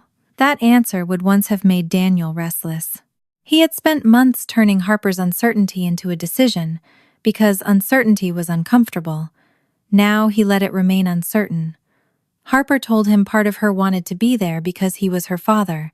Another part did not want to sit through a wedding while wondering whether Julianne had spent months trying to make her presence smaller. She also did not want her attendance weaponized. If she came, she did not want Daniel treating it as proof everything between them was repaired. If she stayed home, she did not want Julianne saying Harper had chosen distance. Most of all, she refused to become the test Daniel used to decide whether he should marry Julianne. That was his decision. She was 14. She would not carry it for him. Daniel told me that part with a long silence afterward. I knew exactly why. It sounded like something I had just begun telling Luke. Children should not be forced to make adult choices just because adults have made a mess around them. Harper did not owe Daniel a verdict on his fiancée. Luke did not owe Lucy a sacrifice. Lucy did not owe my family silence. Daniel told Harper she did not need to decide that afternoon whether she would attend. And then he made one promise I thought mattered more than any promise he could have made about the wedding. Whether she came or stayed home, he would not let someone else tell him what her decision meant. If she stayed home, he would not assume she hated him. If she attended, he would not assume she approved. If she changed her mind, he would ask why if she wanted to tell him. Her answer belonged to her. That night, Lucy and Luke argued over the last chocolate pudding cup in the refrigerator.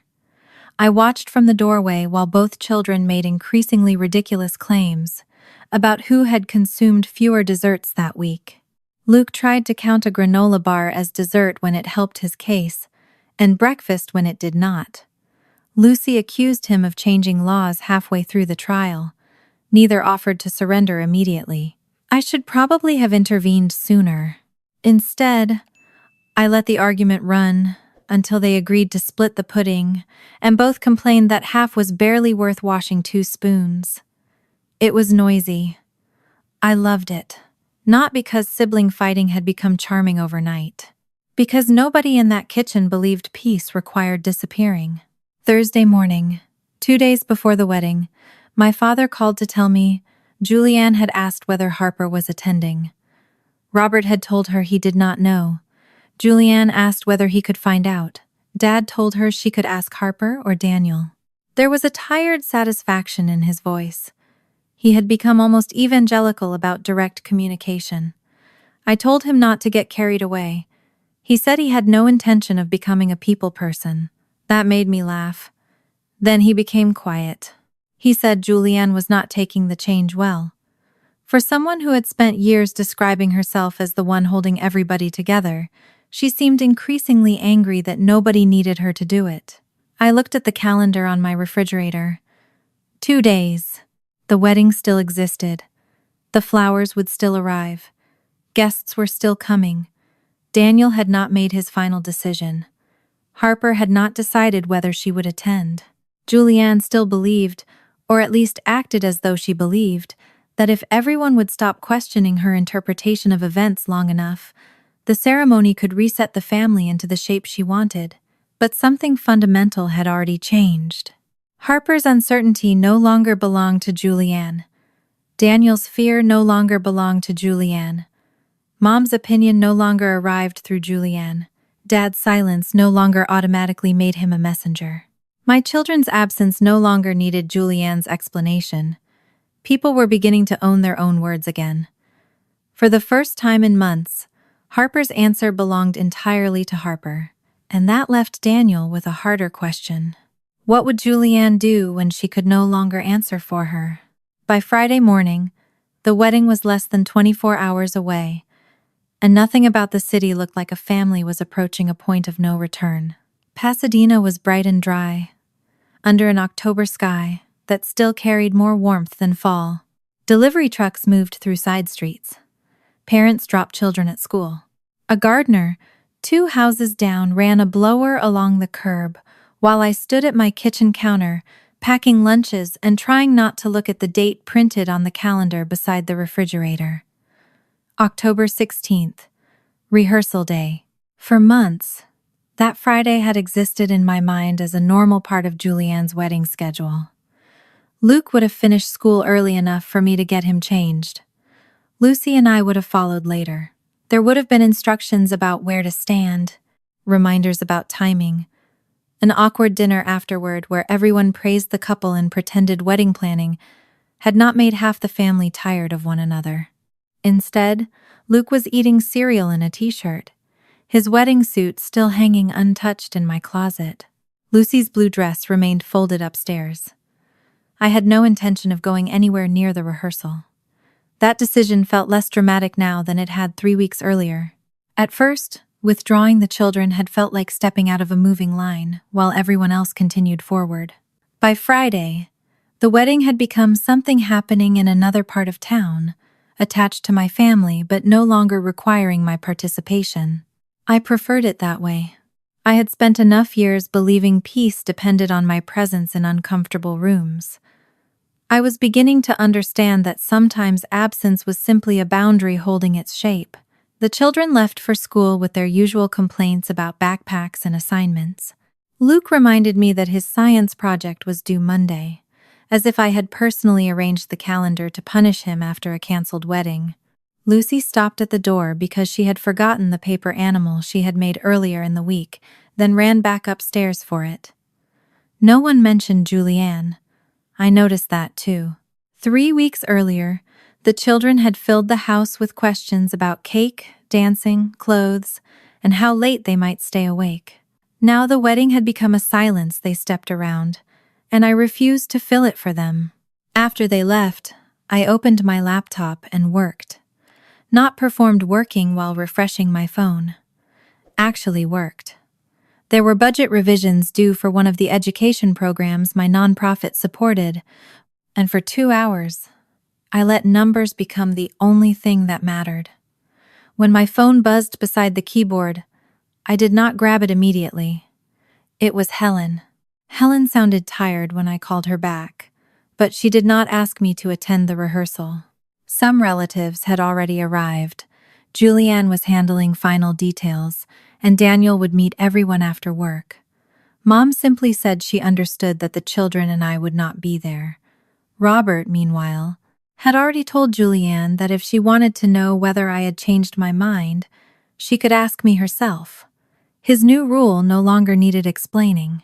By midday, Daniel had not contacted me, and I was grateful. I had given him what I knew. Whatever he did with Julianne had to come from what he had heard and seen himself, not from another woman interpreting his life for him. That afternoon, I picked the children up from school. Luke came out complaining about a group project. Lucy climbed into the back seat and immediately began searching her backpack because she could not find a pencil she claimed was the good one, despite owning approximately 40 pencils that looked identical to me. Their normality steadied me. We stopped for groceries. I bought ingredients for dinner and enough breakfast food to survive. A weekend in which Luke seemed determined to prove 11-year-old boys could consume their own weight in cereal. I bought nothing celebratory and planned no special anti-wedding day. Saturday would simply be Saturday. Luke's science project. Lucy's drawings. Maybe lunch somewhere. Building a competing event would only have kept Julianne's ceremony at the center of our lives. I learned later that, while I was choosing apples in a grocery store, Harper and Daniel were having one of the most important conversations they had managed in months. Daniel told me about it after everything was over. Before rehearsal, Daniel spoke with Harper again. She still had not decided whether to attend, and this time he let the uncertainty stand. If she came, he would not treat it as forgiveness. If she stayed home, he would not let anyone else turn her absence into a message she had not chosen. When Harper asked what would happen if she changed her mind the next morning, he told her she could. The answer did not repair their trust, but it left her decision where it belonged with her. The rehearsal began that evening without us. I knew only what my mother told me afterward, and what Daniel later filled in. I want to be precise about that, because memory had become too important in this family, for me to pretend I saw scenes I did not see. Julianne handled rehearsal with the competence everyone expected from her. Positions, timing, family seating, corrections made with a calm smile. She did not unravel because people had begun speaking directly. If anything, the polished efficiency made it easier to remember why so many of us had trusted her interpretations for so long. Daniel watched all of it with a different set of eyes. He knew Julianne had caused harm. He still did not know whether she had understood the harm while causing it. Some earlier moments contained real ambiguity, and he was not willing to convert painful consequences into proof of intent. That uncertainty was the only thing still keeping the question open. During the rehearsal, Harper still had not arrived. She had not promised she would. Daniel did not ask Julianne what Harper's absence meant. That small refusal became its own test. Julianne eventually brought Harper up anyway. She said it was probably best not to push her. Harper needed space. If she wanted to come tomorrow, she would. If she did not, they should let her make that choice, without turning it into another emotional crisis. The words were almost perfectly reasonable. A week earlier, Daniel might have agreed and moved on. This time, he asked one question. Had Harper told Julianne directly that she needed space? Julianne did not give a clean yes. According to Daniel, she moved into interpretation almost immediately. Harper's behavior had been obvious. She had been withdrawing for months. Everyone needed to stop treating every teenage mood like a hidden message. Daniel noticed what was missing. Julianne could describe Harper's feelings confidently without saying Harper had actually told her those things. He let the conversation end. It deepened the pattern, but it still did not give him the clean, present-tense choice he needed to see. The rehearsal continued. Julianne stood where she would stand the next day. Daniel stood opposite her. The officiant explained the ceremony order. They had chosen a personalized structure. Julianne would deliver her personal vow first, and place Daniel's ring as part of that portion. Daniel would follow with his own vow and declaration. Nobody standing there on Friday understood how important that sequence would become. At the time, it was simply ceremony planning. The kind of detail Julianne loved. The kind of detail Daniel had probably heard and forgotten half a dozen times during the previous months. When rehearsal ended, people moved toward the dinner. Daniel did not immediately leave. He told me later that he remained outside for several minutes near the edge of the venue garden, watching staff reset chairs after everyone had walked away. Daniel later told me he stayed near the venue garden for several minutes after rehearsal, watching staff reset chairs. He was no longer comfortable proceeding, but he was not yet certain enough to cancel on reconstructed memories alone. When he finally left, he knew he needed one present-tense answer from Julianne, one question about a choice Harper had already explained to him directly. Back at my house, dinner was spaghetti because I had no interest in making anything more complicated. Lucy spilled Parmesan on the table. Luke complained that she always took the piece of garlic bread with the most butter. They nearly started an argument about it, then solved the problem by cutting the piece in half, badly enough that one side was still clearly larger. I did not intervene. After dinner, Luke spread his science project across the dining table. Lucy sat nearby with her sketchbook. I washed dishes. For long stretches, I forgot a rehearsal was happening across town. That felt like progress. At 8:30, my mother sent me one short text. Rehearsal was over. No commentary. No report about Julianne's mood. No suggestion that I had missed something.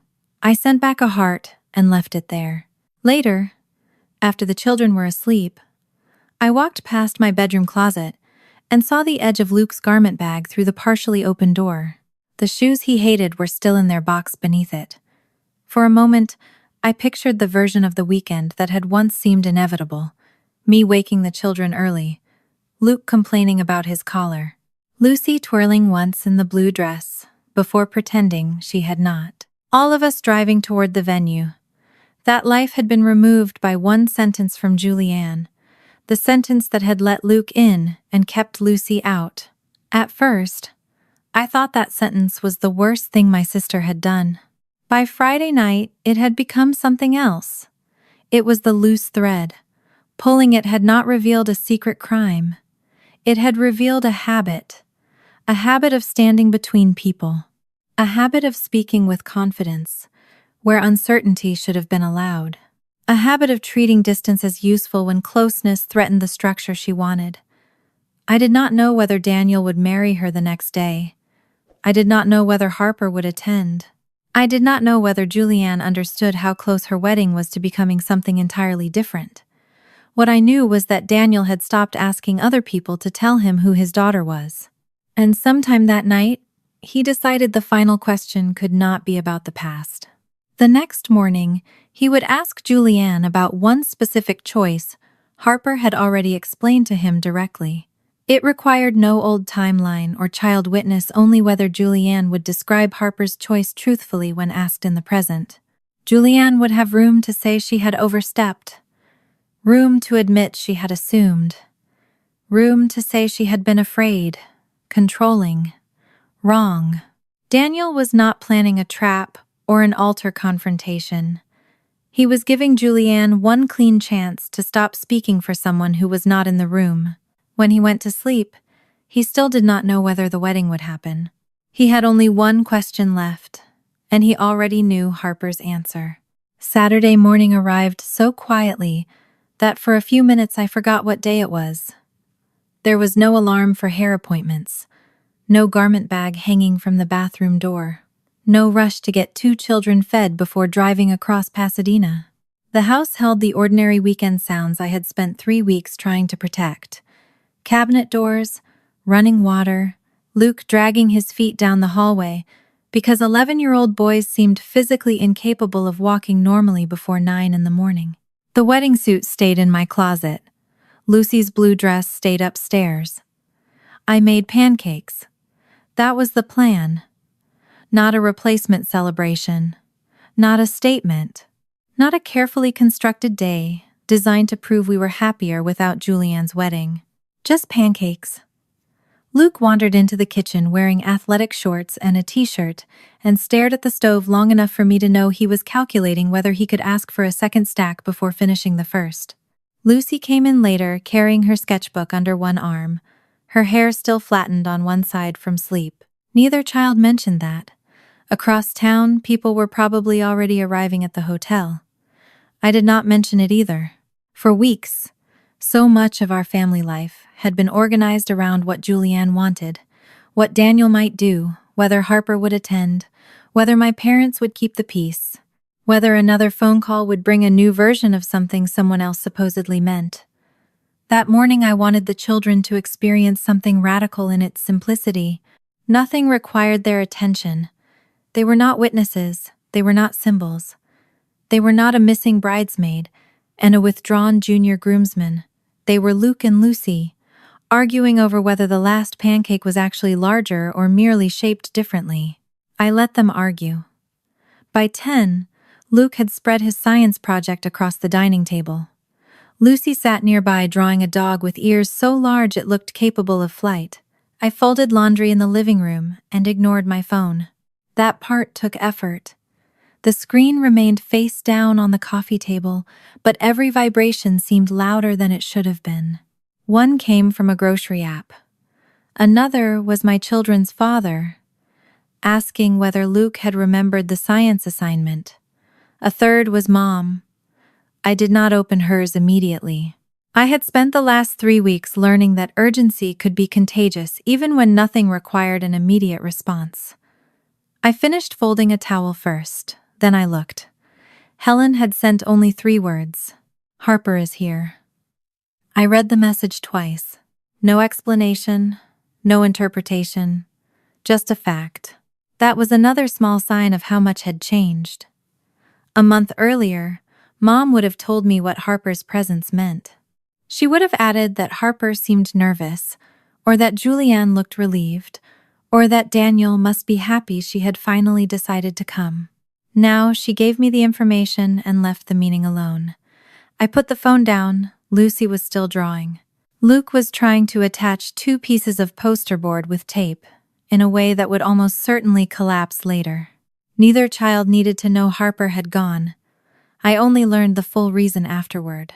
Harper attended the wedding with Nina because she decided that morning she wanted to be there. She did not go to endorse Julianne or prove the marriage had her approval. She went because Daniel was her father, and she wanted the choice to belong to her. Nina drove her, and Harper simply arrived. When Daniel saw her, according to what he told me later, he did not rush toward her and turn the moment into reconciliation. He had finally learned enough not to turn a child's presence into proof of something larger. He thanked her for coming. That was all. Harper sat in the front row beside Nina. The chair itself would matter later. At the time, it was just a chair occupied by a 14-year-old girl who had spent months believing her father's new life would be easier if she became less visible inside it. The final question came shortly before the processional. Daniel estimated afterward that there were maybe 12 minutes left. Daniel later estimated there were about 12 minutes left. He had not spent the morning planning a public confrontation. He was still separating deliberate manipulation from controlling behavior. Julianne might have convinced herself was helpful. This question was different because Harper had already answered it directly. She had never asked Julianne to keep Daniel from including her or pressing the subject. Daniel found Julianne in a small room off the main event space, while the wedding party was preparing to line up. What happened there came to me later from Daniel. My mother knew only part of it. Harper knew nothing until after the ceremony stopped. Daniel did not recite the previous 3 weeks. He asked whether Harper had actually told Julianne she wanted out of the wedding family role and did not want him to push. Julianne had room to admit she had interpreted Harper's hesitation or overstepped. Instead, she said Harper had explicitly asked her to keep Daniel from pressuring her and had made her wishes clear. That answer ended the ambiguity. Daniel still could not know every intention Julianne had carried through the previous months, but he knew what she was doing in that room. Harper had given him one answer directly, and Julianne had just supplied different words in Harper's name. Julianne was called away before he responded fully. The coordinator needed the wedding party in position. Someone was checking the processional. Music was about to start. The machinery of a planned event continued, because machinery did not understand that the reason for the event had just changed. Julianne was called away as the coordinator lined up the wedding party and the processional queue began. Daniel told me later that he stood alone for a few seconds, aware of his tight collar, his hands, and people moving in the corridor. Then someone opened the door and told him they were ready. The ceremony had started moving before his mind had caught up with the answer he had just heard, and he followed the path he had rehearsed. By then, around 120 people were waiting in the room. I know what followed, because Daniel, Harper, and Mom each told me pieces afterward. Their memories overlapped in the places that mattered. Harper said Daniel looked different the moment he reached the front, not panicked, not angry in a way the room could immediately recognize. Still, too still. Julianne entered later. From Helen's description, my sister looked exactly as she had wanted to look. Composed, beautiful, certain. She had spent months constructing the day down to the linen texture and the position of decorative panels in the garden. The ceremony had reached the point where all that planning was supposed to become permanent. The guests saw a bride walking toward the man she intended to marry. What Daniel saw was the woman who had looked him in the face minutes earlier and spoken for his daughter one more time. Harper sat in the front row. That was the other thing he saw. Not an abstract problem. Not teenage distance. Not a wedding complication. His daughter. The ceremony began. The officiant gave the opening remarks. Nothing was interrupted.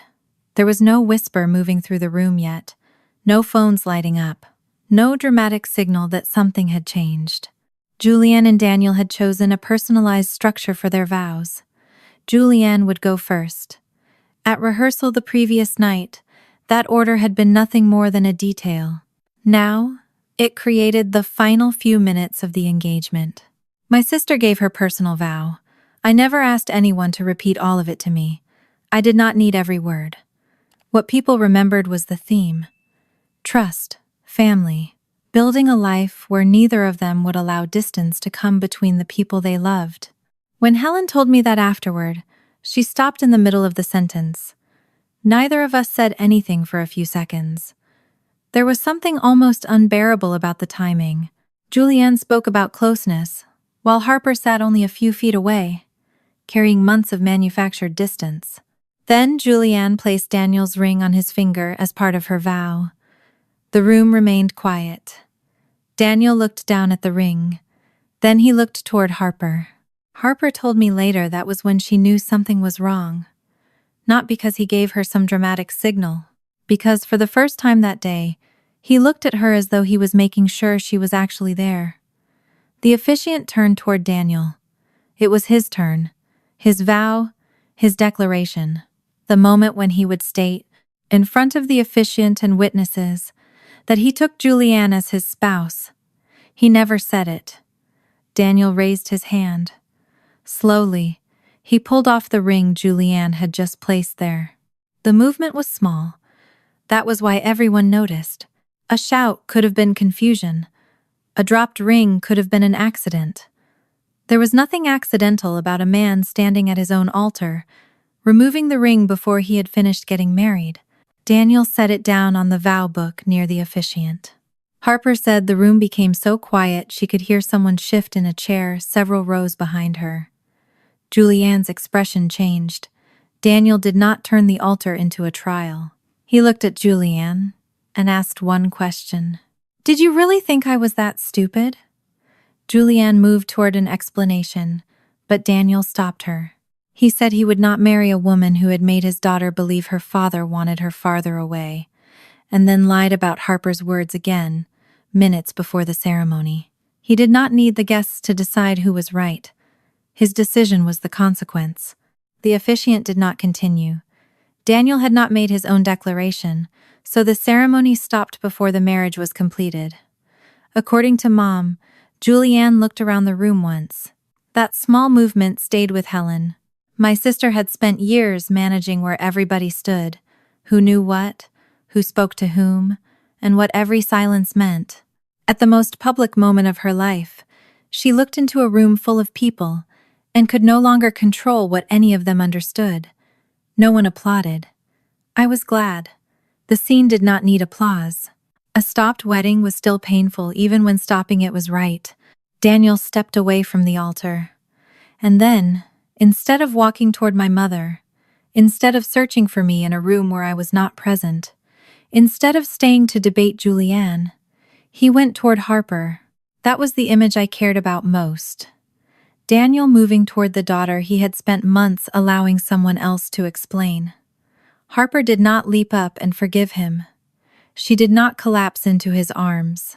Her hurt had not vanished, because he finally made one correct decision, but she stayed where she was.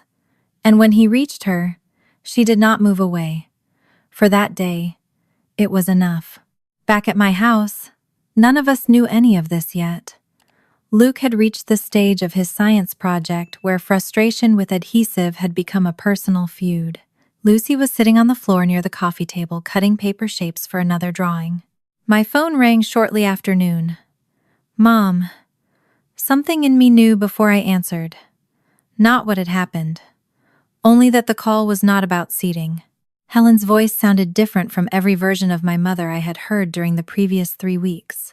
No persuasion, no advice, no request for me to fix something. She told me Daniel had stopped the wedding. I sat down. The couch cushion compressed beneath me, but I barely noticed. Mom explained only the essentials at first. Julianne had given her vow. She had placed the ring. Daniel had removed it before giving his own declaration. The ceremony was over. He had gone to Harper. My mother's breathing shook more than her voice. I stared across the room at Luke's project.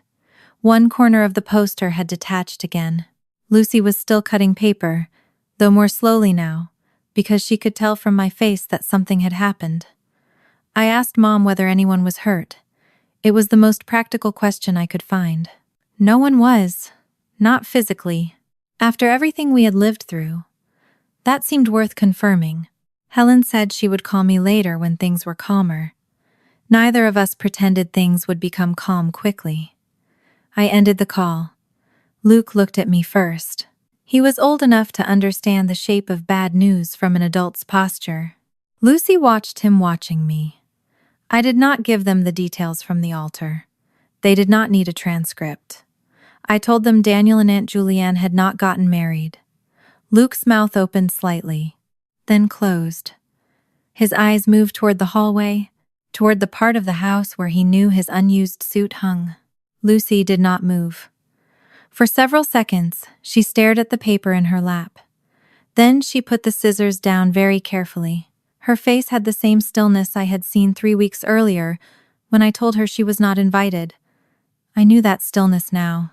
It was not acceptance, it was calculation. She was searching for the place where the problem connected back to her. I crossed the room before she could disappear inside that thought. But I was too late to stop the question. Was it because I couldn't go? She did not ask it dramatically. That would have been easier. Her voice was small, almost apologetic. The folded dress upstairs flashed through my mind. Don't make anyone choose me. All the work we had done to keep adult consequences off her shoulders had collided with the one outcome a 9-year-old could understand most simply. She had been banned. Mom withdrew Luke. Adults started asking questions. The wedding stopped. Children did not need sophisticated logic to draw a line between those things. They only needed guilt. I looked at my daughter and understood that the altar was not the real ending of this story. Julianne had lost the wedding. Daniel had finally refused to let someone else define his relationship with Harper. The room had gone silent. The ring had come off. But none of that mattered if Lucy walked away believing the entire collapse had happened because she had wanted to wear a blue dress and be included with her family. Julianne had lost the wedding, but Lucy had just taken the entire collapse and placed it on her own 9-year-old shoulders. Lucy's question changed the room more than the news of the stopped wedding had. Was it because I couldn't go? The scissors rested beside her knee. A small triangle of blue paper had fallen onto the carpet, and she was staring at it instead of at me. Luke had gone completely still at the dining table. Even the loose corner of his science poster, which had irritated him for most of the morning, seemed forgotten. There were answers that would have been easier to give. I could have said no immediately, pulled Lucy into my arms, and insisted none of it had anything to do with her. For a 9-year-old, that might have been comforting for 30 seconds. It also would not have been entirely true. Her exclusion had started the chain of questions. I withdrew Luke, Daniel called. Lucy's conversation with Harper surfaced, and the adults finally compared what they had been told. Lucy was old enough to see that sequence. She needed help separating the sequence from responsibility. I sat on the carpet beside her instead of pulling her onto my lap. She was getting old enough to notice when adults used hugs to end conversations they did not know how to finish. I told her Daniel had stopped his own wedding because of decisions adults had made. Aunt Julianne had said things that were not true. Daniel had learned things about his relationship with Harper that he needed to face. Lucy had not told him what to do. She had not asked anyone to cancel anything. She had simply said something she remembered. Lucy listened, but her forehead remained tight. Then she reached the part I knew was coming. If I never said it, they might still be getting married. Luke looked at me. That was the harder question. I could not promise the wedding would have collapsed some other way. Maybe it would have happened, and the problem would have surfaced later. I did not know, so I did not pretend to. I told Lucy she might be right that things would have looked different if nobody had asked questions. Something was already wrong before she spoke. Daniel already wanted Harper closer. Harper already believed he wanted her farther away. Julianne was already helping those two beliefs exist at the same time. Lucy did not build that problem. She accidentally pointed at it. I picked up the little blue paper triangle from the carpet and placed it beside her sketchbook. If something only works because nobody knows the truth isn't what broke it. I kept the sentence simple. Lucy was 9. She did not need a lesson on manipulation. She needed permission to stop carrying a wedding. Her shoulders did not relax immediately. 3 weeks of trying to make herself smaller would not disappear, because I found the right sentence once. She asked whether Aunt Julianne was mad at her. I told her I did not know. This time, I was almost grateful for the answer. A month earlier, I might have rushed to translate Julianne for her. I might have said Julianne did not really mean it, or Julianne was stressed, or Julianne loved her even if she had made a bad decision. I would have filled the uncertainty because uncertainty made me uncomfortable. Now I let it belong to the person who created it. I told Lucy that if Aunt Julianne had feelings about what happened, those feelings belonged to Aunt Julianne. Lucy did not need to fix them. She picked up the scissors again. Not because the conversation was over, but because children often returned to their hands before their minds were finished. She cut another shape. The line came out crooked. She stared at it, sighed, and started again. Across the room, Luke was still watching us. I knew his turn was coming. He waited until Lucy went upstairs later that afternoon before saying anything. The science project was finally standing on its own, reinforced with so much tape that I suspected it could survive an earthquake better than some buildings Daniel had worked on. Luke sat at the table, turning a marker between his palms. He told me he felt bad about something. I pulled out the chair beside him. Luke admitted that when Julianne originally said he could still come and Lucy could not, part of him had been relieved. The confession seemed enormous to him. For a few minutes that first morning, before I withdrew him, he had still been happy about the suit, Daniel, and the role. Then he saw Lucy fold her dress and became ashamed of having felt excited at all. I told him that wanting something before he understood the unfairness did not make him a bad brother. He had not written the guest list or asked for Lucy to be excluded. He had simply been 11, excited and then hurt in a different way once he understood what the invitation meant. Luke looked toward the stairs. Then he asked whether he should tell Lucy. I said only if he wanted to, not because he owed her a confession. He thought about it for a while and decided he did not. Instead, when Lucy came downstairs 20 minutes later, he let her choose what they watched. That was not penance. It was just Saturday. I preferred it that way. The next few days were quieter in our house than the weeks before them. Outside it, the consequences arrived without anyone needing to manufacture them. Daniel did not resume the engagement. Daniel told Julianne the relationship was over and stayed with that decision. What happened at the altar had not been a temporary loss of temper. Minutes before the processional, she had answered the question that had kept him uncertain. The wedding costs already incurred stayed exactly what they were, including several optional upgrades Julianne had personally contracted after Daniel tried to keep the budget restrained. No one had to invent an extra punishment. The stopped wedding already carried its own practical cost. Julianne tried, briefly, to make me the explanation.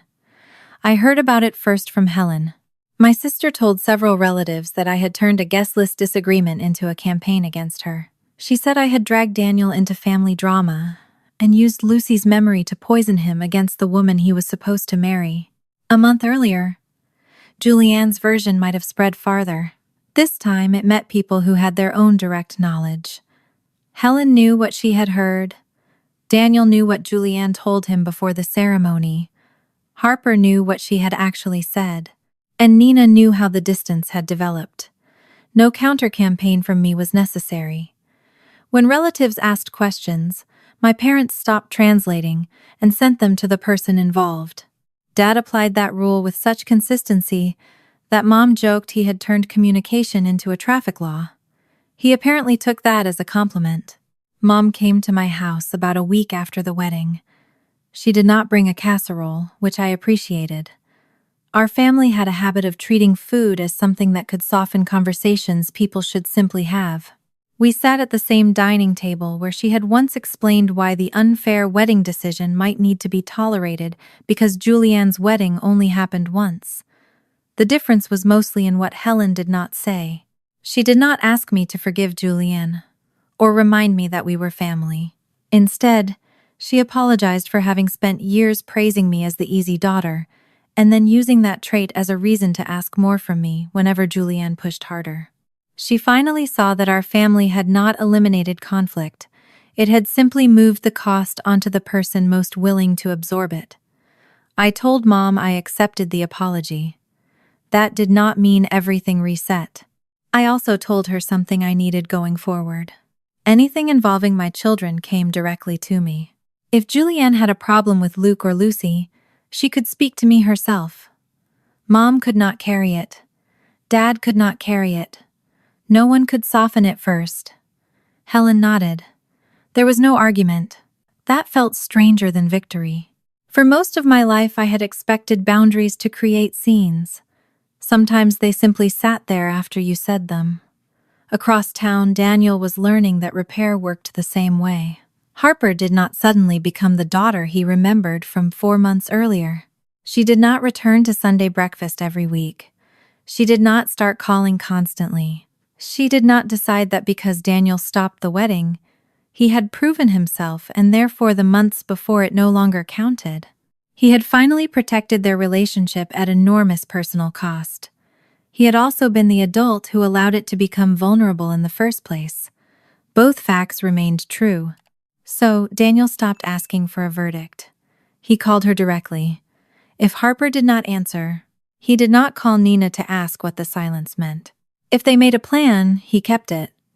If work threatened a plan, he told Harper himself, instead of allowing someone else to explain why. 1 week after the wedding, they had dinner. Nothing dramatic happened. They ate. Harper complained about school.